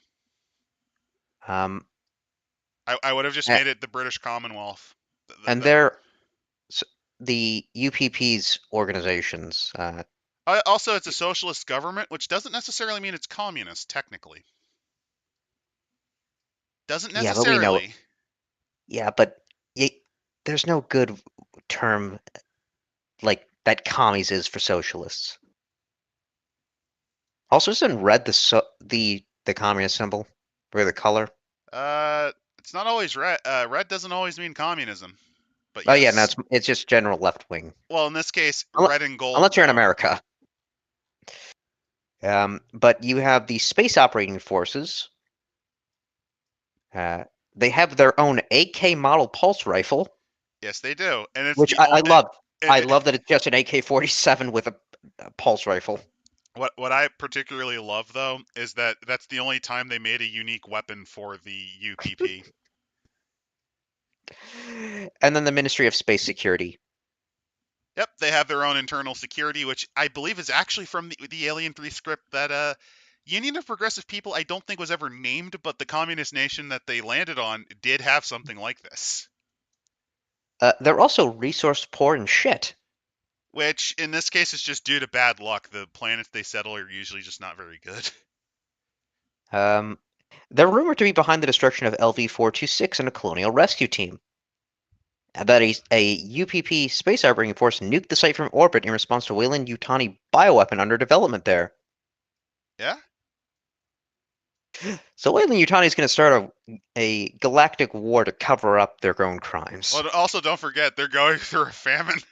The UPP is Uh, going through a yeah, famine. there's a famine. Citizens don't get to decide who is moved to a new colony world, which means they're Stalinists in a sense, forcefully moving people to different locations. Now, to be fair, they could just be barracks communists, or there's like a bunch of varieties of communism. They might Yeah, not be yeah. Stalin. They might be, for all you know, they might be Titoists or Maoists or Oh Hoxaists or God. anti-revisionists. Then you have the independent court system colonies. This one So yes, actually makes sense to me. this is a loose alliance of worlds claimed independence from any interstellar body. They're corporate owned. They're basically, yeah, it's big So corpo. This is what I think should have replaced the Three Worlds Empire. I don't think they should have existed. they have a combined security fleet of mercenaries. Uh, they're run by a consortium, which are board of directors. Yes, they are. Uh, then you have the Interstellar Commerce Commission, which is just your monitoring body. Yes, they are. And then other corporations, Weyland-Yutani, Building Better Worlds. Also, the current the executive at the time was Van Leeuwen. And then they show up the dog catchers of the Weyland-Yutani. A commando team trained to handle and capture xenomorph specimens. Which I think is funny because they've never actually used them in any of the movies. I think these are, Uh, although I believe these are inspired by an actual comic unit. Like, I think so. yeah. Then, actually, they give a reference here. The head of special projects, Well, no, bioweapons R&D. before you do, unfortunately, most of the information Weyland-Yutani has gathered about the xenomorph and its subspecies are based on secondhand reports, and therefore these teams are very often very ill-equipped to deal with the threat they represent. Oh, that. I love Why it. can't that be an alien movie? Yeah, We gotta watch. A bunch of corporate thugs get killed.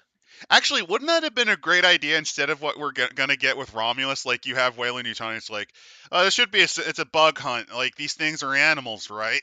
Well, wait. That kind of just is repeating aliens. Yes and no, because I would have it be also it's a corporate heist theme rather like I would have it be a little bit of Ocean's 11 where they're doing setting up for a big robbery. Oh. Like it's actually corporate espionage. Like another corporation actually managed to contain a small a xenomorph and are studying its biology to recreate its acid molecular acid blood or its carapace for artificial Hmm. plastic. And Wayland Yutani, they have a corporate spy. They hear about it. They send in this team, and unironically, they accidentally let the xenomorph escape because they don't know shit about what they can do. Like they think it's dumb, and it's not. It's not human smart, but it's smarter than they think. Like, look at this little guy. He can't hurt anybody. And then Well, face hug. oh, no, and then what happens is you have the corporation they're trying to rob from. They're more experienced, so they're like, "No, you really don't understand, man."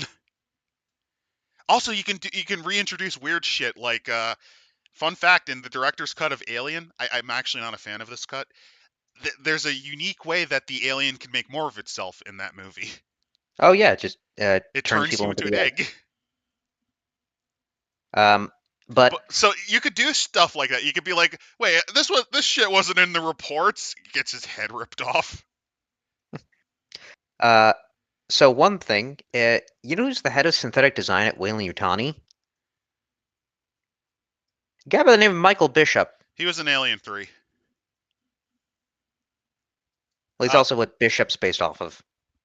yes, he was. He is in Alien 3. I believe you. They do a bait and switch with Alien versus Predator 3, the game, where they make you think it's Michael Bishop, but it's not. Um, But yeah, Wayland Yutani has a lot of offices. They play hard and fast with merger. These guys are very ruthless. Obviously, you know how way you usually is. mhm. Then you have LaSalle Bionational, which is another biological uh, LaSalle. Oh yeah, research. LaSalle. That's a comic company. Yeah, which formed after massive layoffs from the Weyland-Yutani division after a bunch of people quit in the late I 2130s. believe, yeah, I believe these guys are actually in some of the Alien comics.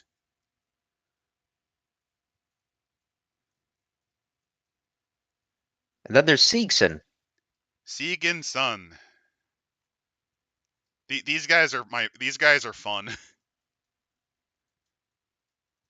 because Seegson used to actually be a lot more relevant, but they just blatantly and heavily lost the tech race. If you're wondering why, for those who've never played Alien Isolation in the backstory, Seegson gambled really hard on spaceports being the main axis for humanity because the idea was there's not a lot of extremely habitable worlds. It's similar to BattleTech in that way, where a lot of planets are not suitable for human habitation. So their logic is in between colonizable worlds, you would build spaceports to serve as essentially resupply networks or to use for mining situations. The problem is Weyland-Yutani cracked the art of terraforming, which completely undercut them on every level possible, and they just ate shit ever since.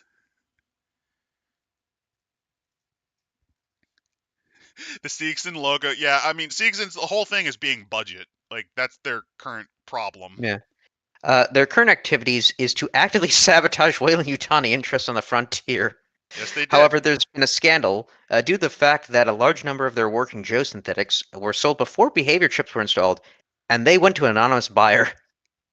Oh, a fun fact: Weyland-Yutani bought Sevastopol Station solely so they could get the alien in the Anesidora. You want to know what Siegson's response was? Intentionally sabotage Apollo so that the working Joes went insane. Or it was either that or Way You did. I don't think Way You did it. I think it was Siegson doing that out of spite. That's what resulted in Sevastopol falling apart. I like that there's just this corporate pissing match. And Seegson has no idea what they're doing. Oh, they don't. They legitimately don't, because like the whole concept when they were working on Alien Isolation with the company, they wanted it to be that exact type of out of touch delusion. Like Well, I they would say try it's a to sell how, delusion. well, no, like, because they make like all of these terrible marketing slogans like tomorrow together all future, and you'll always know a working Joe. And they like have horrible ads where it's like, "Mommy, I want one," and it's like this horrible fucking plastic puppet man staring at her like fucking Revenge of the Autons Doctor Who motherfucker. Like their own posters are horror shows, and it's lovely. Like you can see, you could feel the pointy haired boss kind of element, the Yeah. nut job. So next up is systems and planets. So yeah, there's a bunch of planets and systems out there. Sol system. This is just Uh, kind of like yeah. hardcore stuff. Bracken's world. Oh, Wolf. 359. Yep. Yeah, you realize if we ever do colonize it, someone in the future is just gonna make that whole system a Star Trek reference. Working With Joes were more terrifying than the alien. Well, yeah, because the whole thing is they were designed to just like be creepy, like they moved wrong, and and they a bit were, of a breather from the alien, something you could yeah. actually fight. My favorite line of dialogue is they actually sometimes make their own corporate solution. You know my face. You know what I can do. You always know a working Joe. Why not ask me about Sevastopol's safety protocol? As they're beating you to death. Yeah. Oh, no. You're becoming hysterical. And then We can resolve this amicably. Rips your head off. So space is full of demons, then they want to suck your blood. uh, So yeah, there's the Soul Sector. Earth has been brought back from disaster. So the best part of Earth is it is very much a tale of two cities. Half of it is verdant green and lovely, and that's where your oh, corporate fucks are. And then there's oh, the slums. There's and no, and the rad zones. There were the United States oil wars. oh yeah. Oh, oh fuck. Well, yeah. When oil ran, one of the big reasons space colonization was so important was legitimately they ran out of oil for plastics. And the Australian rebellion against the Three Worlds Empire was swiftly ended with the nuclear strike on the Outback's capital, Canberra.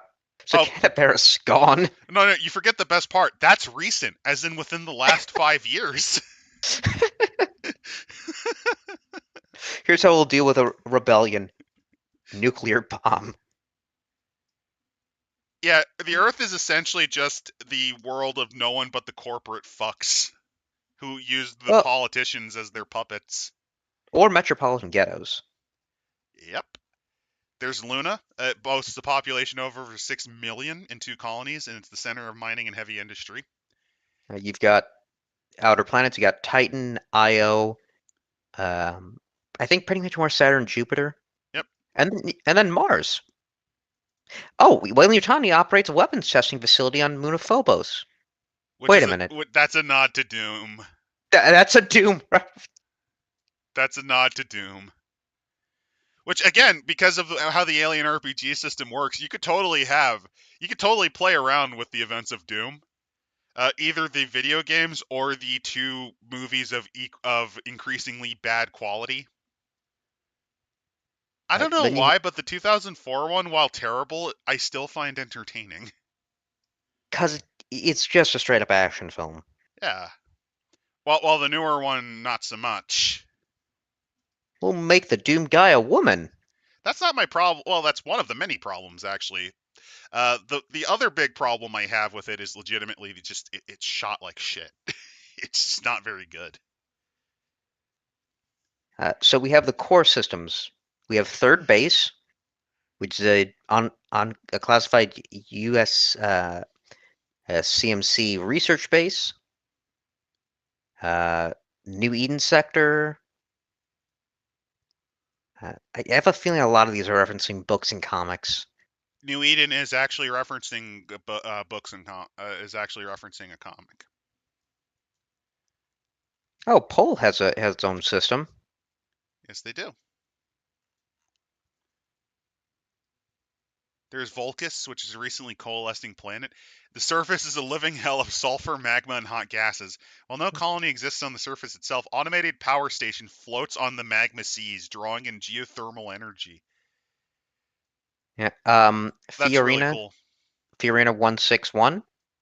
Yep, Fury. That's the Fury. That's the plan. Yeah, Their that's year is only Alien 3. 10 days long, and half of that is in darkness. Only Um, 10 days long. That implies it's really fucking close to the sun. yeah. Oh, it explains the book Space Beast. Morse claims it wasn't a contagion, but a hostile organism. Okay. Morse also claims the company was at fault for the massacre.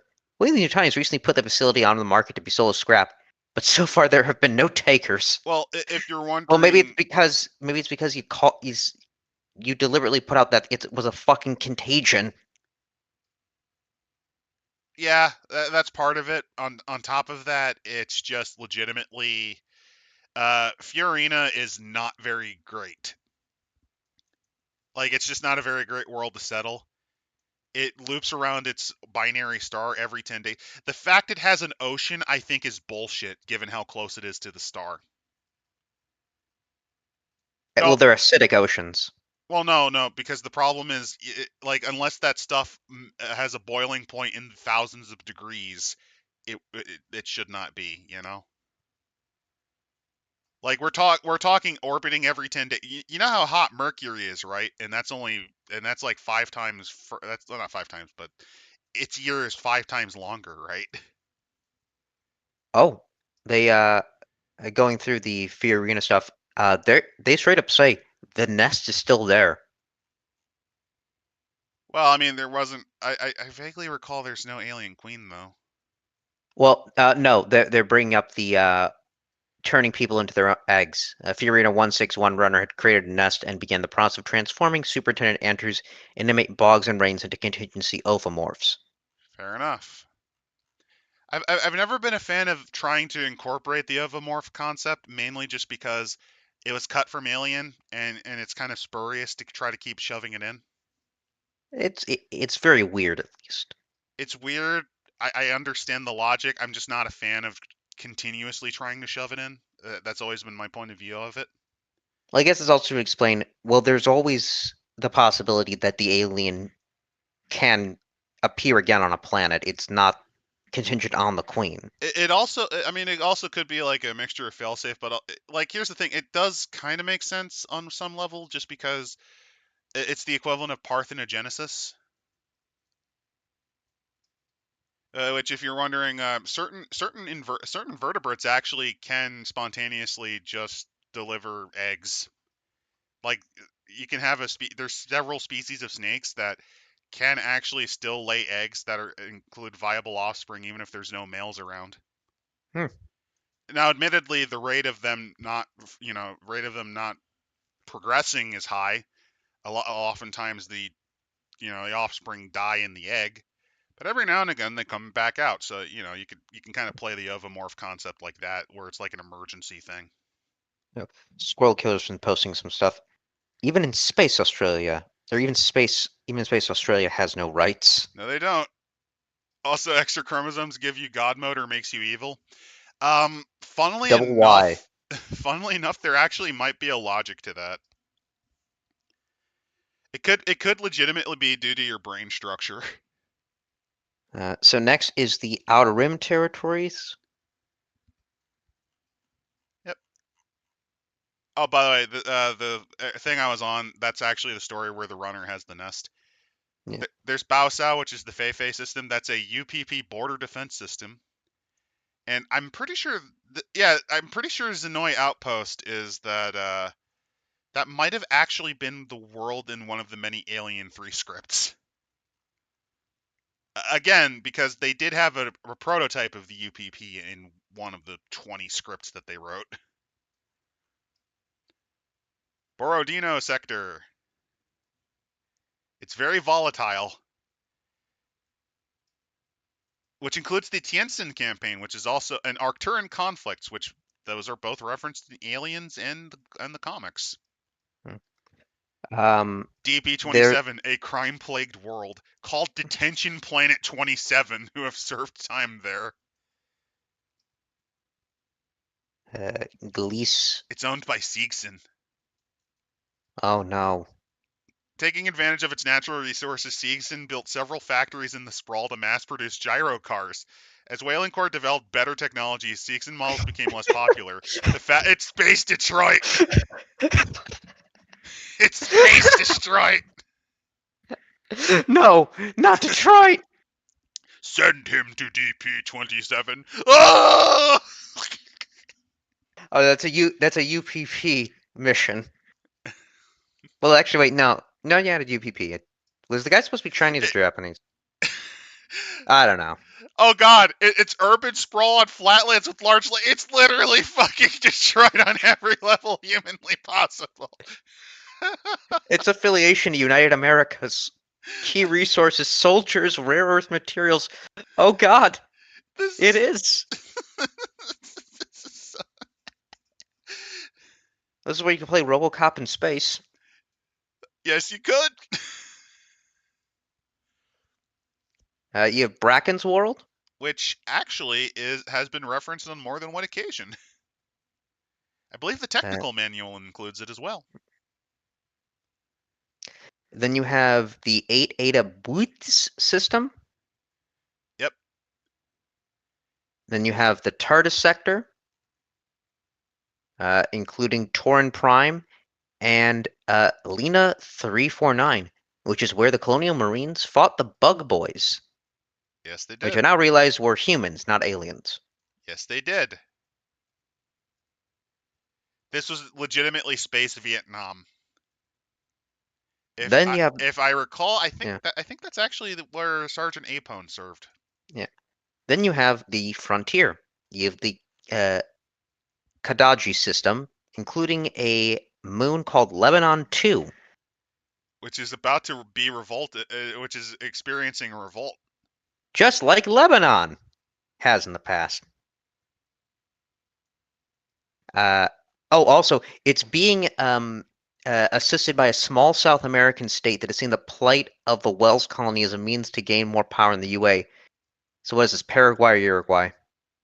It could be Cuba, because they No, never did specify. They never did South specify. America. No, no, no, no, no. South America.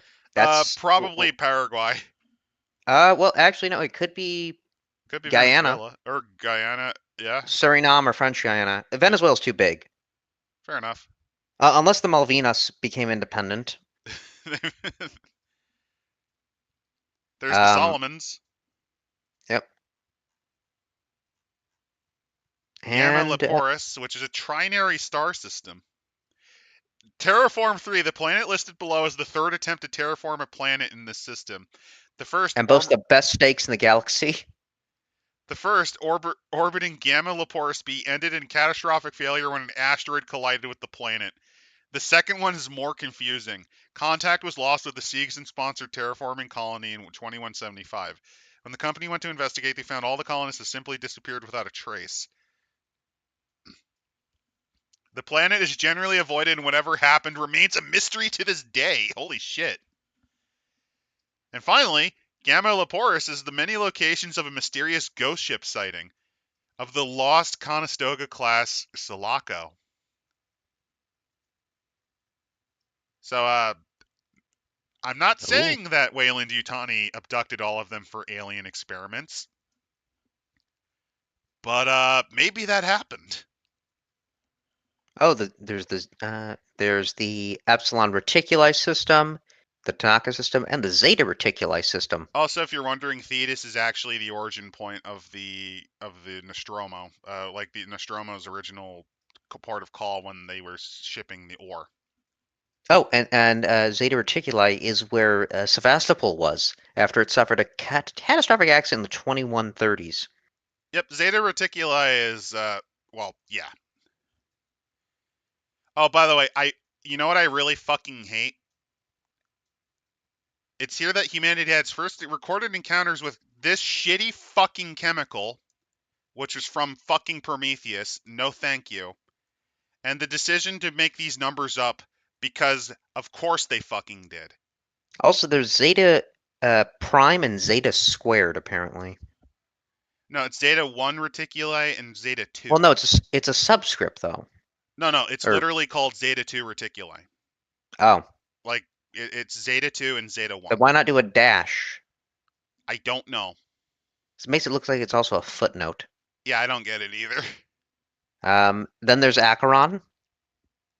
Which is Zeta 2 Reticuli is planetoid. Fun fact about LV426, by the way. Uh, it's only slightly larger than Ceres, but has the density, such a density that it has gravity similar to Venus. Hmm. It is an extremely dense rock. Then then there's Sector 117. Oh, by the way, if you're wondering, LV223 is that's the Prometheus planet that can go fuck itself. No, thank you. Get out of here, trash. No, I'm sorry. It's just no trash. Get Oh, out. they have the Hive World. Yes, they do. They're throwing in the fucking alien Hive World. Which is from the comics, and this is also why I'm completely ignoring the Prometheus stuff. If they're throwing in the actual Hive world, then there's no reason. It is home to several indigenous life forms that play host to Plegarious prepotens, including an avian reptile species. Yep, Acheron rumor control, blah blah blah. The Achilles system. A xenomorph hive world. It's overrun with creatures covered in desert. Yeah, this is the actual. This is from the actual comics. Oh, Again, completely ignore this they're stuff. bringing up the color changes. They're bringing up the red alien. Yes, they do. And then finally, after all this, we get to the star of the show, Yep. the alien Well, itself. no, it starts with the sorry, I had to. Sorry, it's just whenever I think of Prometheus, my brain spontaneously with fucking a hemorrhages. with a nice picture of the alien looking right at you. It's beautiful, but then it talks about the engineers right afterwards. Yeah. Oh, also, So alien species, they use a fucking Prometheus quote. Honest to God, go wreck yourself. I'm skipping over the engineers then. Trash. Also incorrect. All of this is incorrect. But it's Um, accurate to Prometheus. Yeah, Prometheus was they tried so hard to make it not part of Alien. So no, none of this is canon. None of this fucking matters. but then we finally get on page 290 Xenomorph rules. Skills. They do not have attributes. They use specific skills. They roll a number of base dice. They never push rolls. They have a natural armor rating. When they get to 0 health, they roll a d6 for the critical injury table, and they have specific attacks. Yes, they do. And I love the Ash Lambert quote. You admire it? I admire its purity. A survivor, unclouded by conscience, remorse, or delusions of morality. It can move 2 zones in stealth mode Which per is point of speed. fast. Um, and humans can move 2 zones because they have a speed of 1. Yeah. In combat, they get to act once for each point of speed in each round. Yes, they do. Signature attacks. They only engage in close combat. They don't make close combat attacks. Instead, they make it roll a d6 and resolve the effects of that attack. Yes, they do. And unless stated otherwise, they can be blocked, but it requires some sort of weapon or blunt instrument. Which good luck because it's stronger than you. So here's the thing: critical injuries. It will rise again on 1 point of health. Wounded, desperate action, last breath, torn apart. So there's actually a 2/3 chance it's not dead. On a 5 or a 6, it dies. Don't you like that? Then next up is the Neomorph, and we are skipping that Poop. Garbage. because who wants to Incorrect. Because who wants to kill that thing? We want to instead fight the actual xenomorph. Yeah. Also, But I love how they keep trying to shove the Prometheus. I love how this is right after they show the comics. This is legitimately the worst part of the book, is where they yeah. try to so hard to shove the Prometheus shit into it. Also, as Squirrel was saying, I like to imagine the very top of Weyland Yutani is actually pretty humanitarian, but the rest of the company is pure evil. That would be funny, but I like the idea that that it's actually both incompetence and evil. Oh wait, no, that's Seegson. They're just evil. Yeah. So, I mean, the thing is, you can have a company rep that's actually a good guy and not a fake one like Carter Burke. so here are the abilities of the xenomorph. Acid splash. When it's wounded, acid can be targeted at anyone that's engaged with it. Um, strength is dependent upon the damage the Xeno took. Uh, It has a and base damage of 1, which, given that you don't have a lot of health, that's a lot of damage. yeah, obviously you can sprint. Resistance to vacuum. Yep, Uh, this thing completely ignores falling da- vacuum. yeah, falling damage is equal to number of meters divided by 4 reduced by armor. Which, Immune to if you're cold. wondering, that means that this thing can legitimately take you with it down like a mine shaft, and Yeah. it will walk away from it. You won't. So an example of that splash. Uh, acid splash rating of 8 takes a hit, suffering 5 points of damage from a smart gun, inflicting a 13 base dice attack on everyone with engaged range. Yeah, that's why you don't really fight these things in close range. Yeah. Radiation can suffer 10 points of rads before feeling any radiation. Oh yeah, this thing No can respiration. legitimately just it doesn't care, No heat signature. which is not good because most of the targeting systems used by Colonial Marines use heat signature. Yep. Then stage 1. Um, Egg. yep. You can't. You're. You actually cannot shoot the egg. You have to use fire or explosives. I think it's a little silly that it just deflects off its hide. I think that's a little bit silly Yeah. because you can Well, it shoot says them. likely. Well, no, because I vaguely recall besides torching them, Ripley does shoot them and they burst. Yeah. Um, I'm and of course, gonna disagree with this one, if you're partially. within engage range, then it will open up and pop goes the facehugger. Yep, Uh, and that's not good for you. Facehugging. Stage 2, Xeno will automatically facehug any mobilized host with engage range. Um, Oh, I like how they actually reference because they reference all 3 types of facehuggers. There's actually 3 different variants. Royal. Uh, Preto, which is actually where you get because in games and in the comics, there's actually a concept known as Praetorians, which are essentially sub queens that can become queens if the queen in the hive is killed. so, They facehugger also attack. are basically larger soldiers. And it will either frighten you, causing additional stress, wrapping itself around you, and then finally embracing you. So, funnily enough, embryo implantation. Um, the thing is, since they don't really have a lot of details on what this thing does, there are actually a couple of hypotheses for this. The first is that it actually implants an embryo into you directly. The second is it instead injects a series of cells that essentially then oozes out like a retrovirus or something.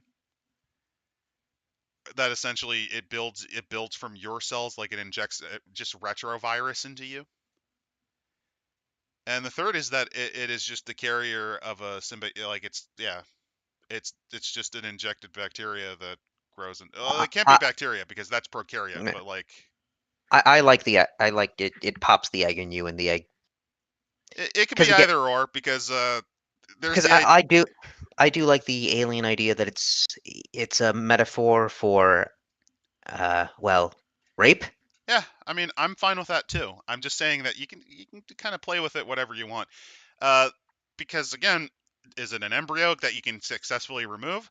Is it a retrovirus that basically turns clumps of your cells into the creature because it injects its DNA into you? Oh, Next up, though, is the chest burster. Oh, it is the AVP game. Okay. Yeah. Oh, by the way, facehugger attacks because they have their own unique attacks. Skittering menace. It's swiggity swooty. It's coming for that booty. The final embrace. I likes you, and I wants you. The final embrace. I kind of like the names. Yeah. The last sensations are horrible yet strangely loving. A firm but gentle caress around their head, a smothering sensation followed by a warm burst of oxygen-rich air filling their lungs. A deep sensation of slow motion falling. It's okay to fall asleep. Have fun being dead. Well, no, you'd be alive. Well, I mean, you're basically dead though. So for the chest burster, obviously it immediately kills the host outright. Uh, It's mostly because of blood loss and organ transformation. and Um, they actually give different types: chest burster, Bambi burster, imp, and queen burster. so fun fact about chest bursters. Depending on what iteration of how you handle them can happen, you could either remove them and it successfully saves the person, or it might not matter because its placenta is basically hypercancer. Oh, That's actually the plot. That's actually from the plot of Alien Colonial Marines, that terrible game. oh, really? I mean Yeah, that basically, kind of. basically, even if you harvest the chest burster, like, yeah, you're not gonna die from it, but the placenta inside you is basically a cancer and will just metastasize throughout your body and kill you. I actually like that. That's Like, hypothetically, you could probably rip it out with effective medical procedures and like the drugs that they use to fight cancer, but you'd have to target it to the specific mutated human alien hybrid DNA. so. The looking at the chest burster attacks, it can on a 1 through 3 it just escapes. Uh, making on a 4 it hisses and you Oh must. no, no! I just realized something. The Praetomorph, like I mentioned, the Praeto facehugger. I thought they were talking about the Praetorian. No, it's that stupid piece of shit from Alien Covenant. Never mind. Sorry, I Uh, just had to point that yeah, out. you make a panic roll. Can slash at your leg. That immediately inflicts if it causes damage, immediately inflicts a critical injury and triggers a panic roll. And then throat bite. It just bites you in the throat. Yeah, here's the thing. Chestbursters try to not fight against you because they're pretty fragile. Well, that's why half the time they will just flee. Yep. But if it does fight, it's an alien. It will kill you. Especially if you injure it and it can just acid blood you. And then we're on to the big boys. Stalkers, scouts, drones. Which, if you're wondering, they vary. Funnily enough, drones are the most common. They're also the most clever. That's actually from the first movie. There is also I mean, they're basically the same things. Oh Um, no, the stalkers. No, the stalkers, the terrible serial killer thing from Alien Covenant. I'm sorry, it's just when you throw like garbage in with good, I kind of have to warn people like, ignore this piece of shit because this is not real. That's garbage. the scout, that's from Alien 3, I Yes, it think. is. And then the drone is obviously that's aliens. Well, no, it sounds Uh, like something that would be part of the base surgery. Like, you don't understand, not Nido. It's the idea is that the alien placenta is like highly aggressive and invasive. Like, again, it's rooted throughout a variety of your critical life functions by the time that yeah. it's forcing pregnancy on a creature that may or may not that first of all may or may not have the ability to get pregnant, and also is doing so in, I'm pretty sure, the stomach or the intestines. It's actually the thoracic cavity because there's a lot of areas that you can kind of. So even if you do say, like, it could just legitimately cause your heart to just fucking crash because of pressure put on it. Like, I'm not saying that you can't just trivially just like get rid of it. Like, I could say that you could probably do surgery correctly and it'd be fine, but you'd have to know everything about it, and it's very clear No one really knows much about these things. Not So even the for the companies wanting them. yeah. For stage 3, you can get a hypnotic gaze Yeah. and get one stress level and take it a panic roll as you stand in awe of what nature, God, or the devil has created. Well, I mean, think about it from it's over 6 feet tall. It's like 6'8".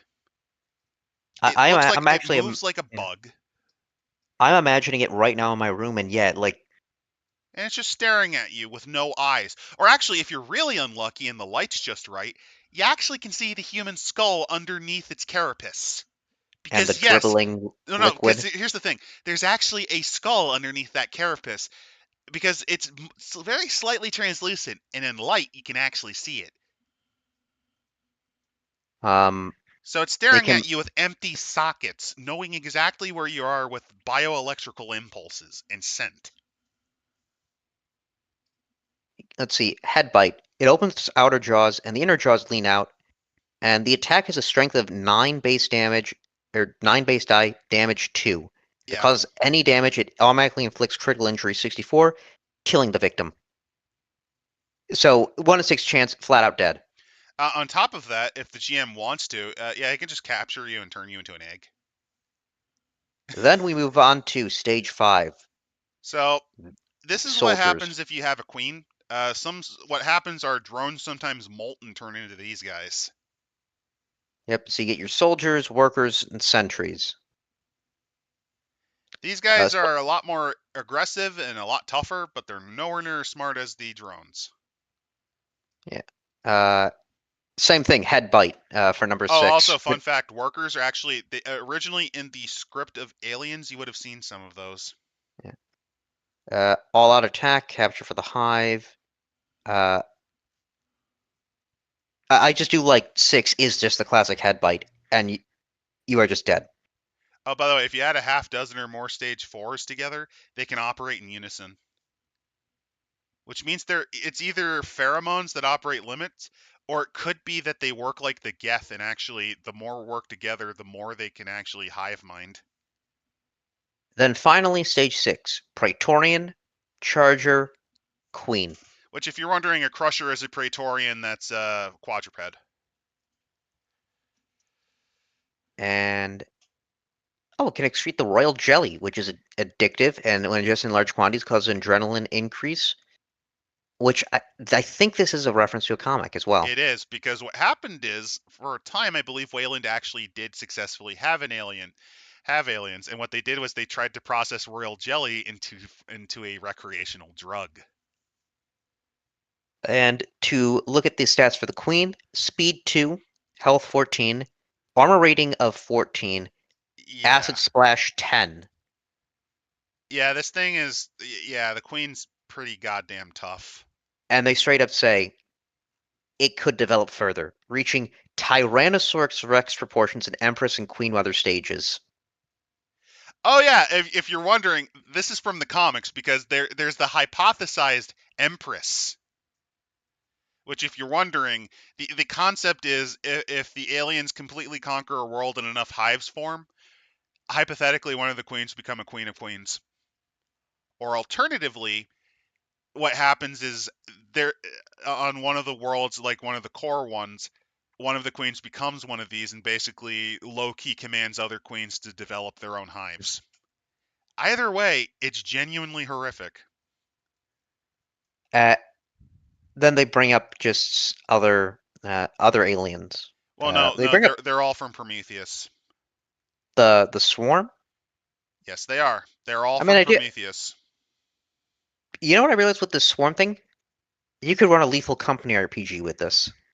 So some of the things that they've made up are that they just stole from Prometheus. This is the Xenocobras, which are the hammerhead things from the weird thing. Remember how the biologist was panicking at the dead alien, but like wanted to pet an alien snake with a weird fucking Yeah. face? That's Yes. that. The squid-like starfish thing is the thing that was cut out of Shaw. And the goblin-jawed Xeno lovingly called the deacon, even though no one fucking cared because it never got used. Oh, by the way, in the book, the deacon became like this mountain-sized, weird, slumbering organism. It's fucking stupid. Uh, Basically, in my opinion, absolutely throw out every single thing that they shove in from Prometheus, except if it makes sense. Hypothetically, neomorphs could make sense, but ignore the black goo garbage. I, so no, I, this, well, ugh. no, this swarm thing, because they reference other extrasolar species. The Uh, swarm is different. Oh yeah, I know what these are. Okay, so if you're wondering, the swarm is actually from the original Aliens RPG. Oh, Basically, they came up with other xenomorphs that you can run into, like because there is a reason it's called a bug hunt, other than it being kind of a joke. This is one of the examples. Basically, there is a native form of life that operate like cicadas that just eat everything on the fucking planet, including you. then harvesters, which are uh, Acaleosaurus-sized nightmares. Oh no, Which going by the harvesters. image, The yeah. harvesters are from the RPG. The swarm, I Yeah, think, is something that Free League made. which going by the image, here's H.R. Giger's version of Dune. Yeah, actually, that's a tardigrade. That's based on the tardigrade. That's a giant tardigrade. Lion worms. Uh, oh, and it also has its own specific attacks. Yes, they do. Don't you Uh, like how they give you different horrible aliens to include? I love this. Yeah. Um, Takanan scorpionoids. Tanakans. Yep. Oh, interesting. Human's best friend. Rats, insects, stowaway in spaceships. Apes are still used in laboratories. Cattle, sheep, horses, pigs have been transplanted to other systems. Uh, and we got pets.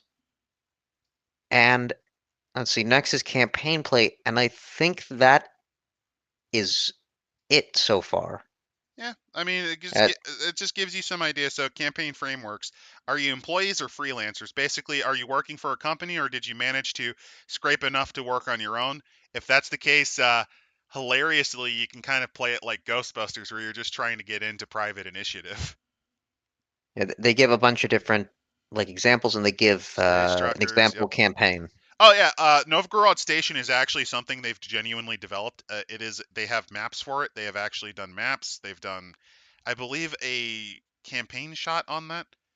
Yeah, I think that's the rest of the. There is. Colonial Marines is the other option if you want to play Aliens. You can also play Frontier Colonists if you want to play like Hadley's Hope, because funnily enough, there is actually a Hadley's Hope module where you essentially try to not survive. I mean, because you're basically fucked, but you know.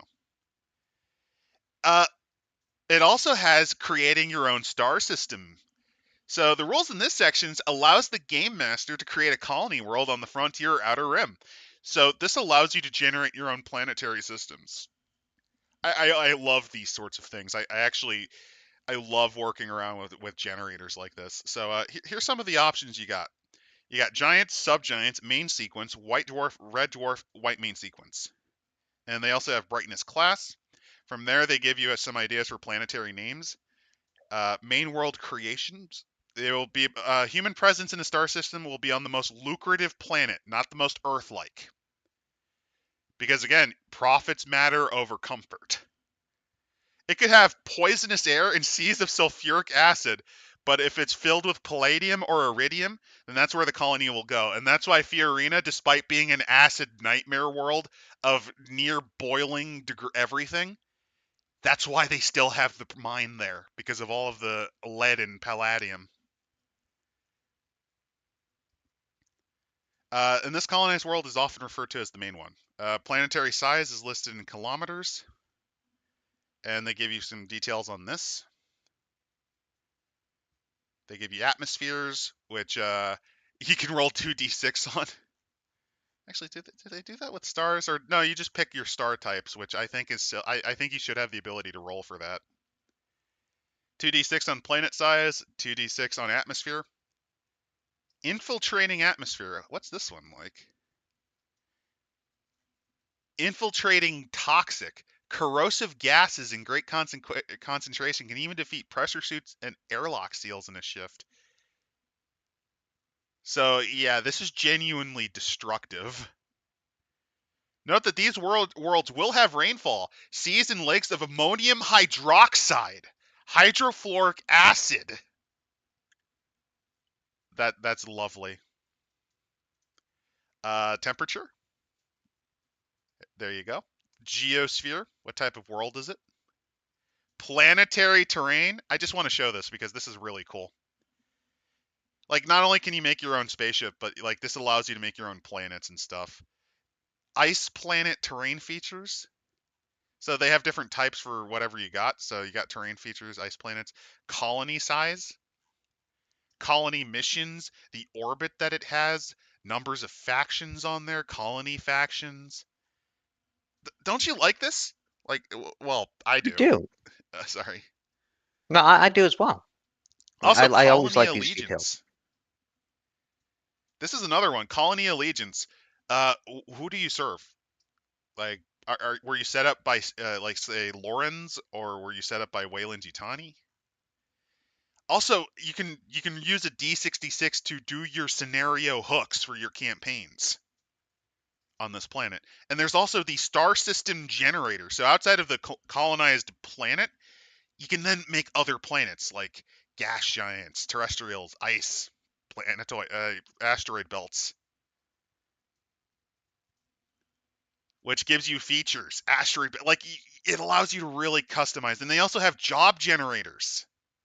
It's not always easy to come up with new jobs for the players. This provides you with tools to quickly create jobs tailored to your group. So it just gives you ideas for this, like cargo runs, destinate. Like you can pre-gen stuff that you just if you don't have an idea for like a set piece or you need some downtime in between your horror, you just do this shit. Because you can't always have a xenomorph crawling in your vents, or like necromorphs that were accidentally summoned by your local religious nutjob who uncovered an ancient alien marker that resurrects cells and turns them into monsters. Or you can't always have John Carpenter's The Thing imitating your science officer. Like it allows you to do this shit. Complications. Oh my god. Like Oh, it goes into so much detail. sorry. This had an interesting idea. Jason X versus the alien. Uh I feel like I know that should be a comic somewhere. it's stupid, but it's just you set you somehow make the rules for these two unkillable machines to just wipe each other out. Oh no, I assure you the alien is quite killable. It's just the process of doing it will probably kill you as well. Jason could recover from it though. Yeah, I'll just come back. Like look at all of these things. They Oh have no plot no no! I twists and realized shit. this. They face hugger Jason, and the alien comes out with a mask. They should do that, and then Jason is still alive. Well, not alive. He's a wraith. He's a revenant. So what happens is he falls over. They think, oh, did it finally kill? And then he just gets right back up. He looks mildly disconcerted, like concerned, not like scared, just more of a what the hell was that? And then So Jason actually encounter. works with the aliens because he thinks the alien queen's his mother now. That'd be funny. That would be a really fun shit post for a comic. Yeah, Squirkler, I hate that, but I love it. Also, if you're wondering, you can get star system encounters and ship reactions, planetary encounters. It just allows you to play around with a variety of generative abilities for the GM. Also, here are some very quick. I also like this. They have some very quick non-player characters you can just kind of Mm. throw out. Just And then there's that Novigrad, and then there is a short campaign where you are playing as people on Hadley's Hope. yep. To the point where actually they make a point. There are hidden xenomorphs in the scenario.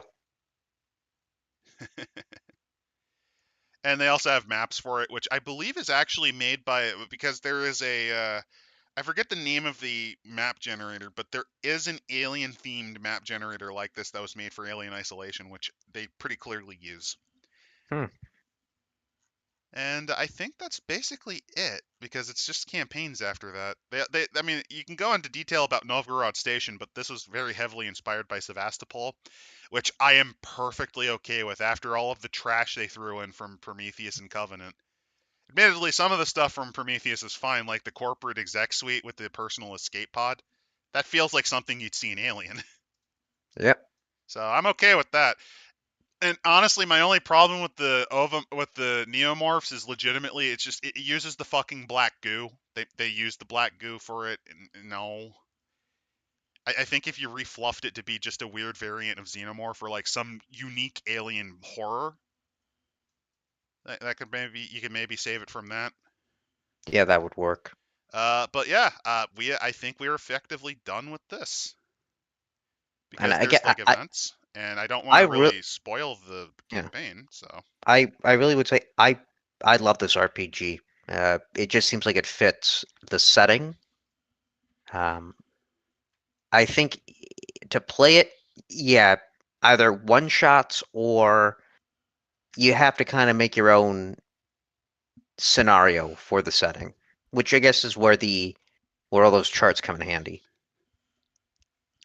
I would say this because I like to rate books. I would rate this as a moderate to moderate high good. The only reason I really can't rate this as amazing is mainly because I am a very persnickety bastard and I really fucking hate Prometheus and Covenant. And it uses a little bit too much from them. It just uses a little bit too much from them.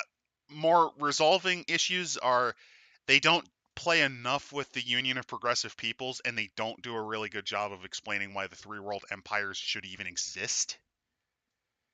It's a little bit shaky on foundational setting aspects, and it's also a little bit limited on what you can do. But on the other hand, it's a 2d6 system. Well, it's not DD6. It's a D6 system that's designed to be simple. And in this case, simple works. It simple works, and you can expand on it from there. Like, yeah, they've only really statted out the UPP's AK-47 in space, but you can kind of make whatever you want off of that. And I feel like they have made a source book or two that expands upon these factions. Uh, they're actually surprisingly cagey with that. There's not a ton for this, Hmm. but they do have a couple of other. They have a couple of modules like Chariot of the Gods, Last Hope, I believe, is the Hadley Hope one. It's either Last Hope or Lost Hope. I forget which one it was.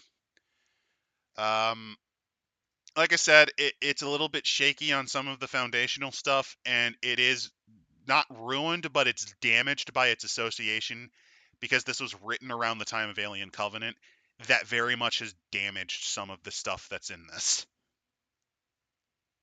In particular, their decision to include the neomorph, which admittedly it's a unique creature. It has enough going for it that you could definitely use it.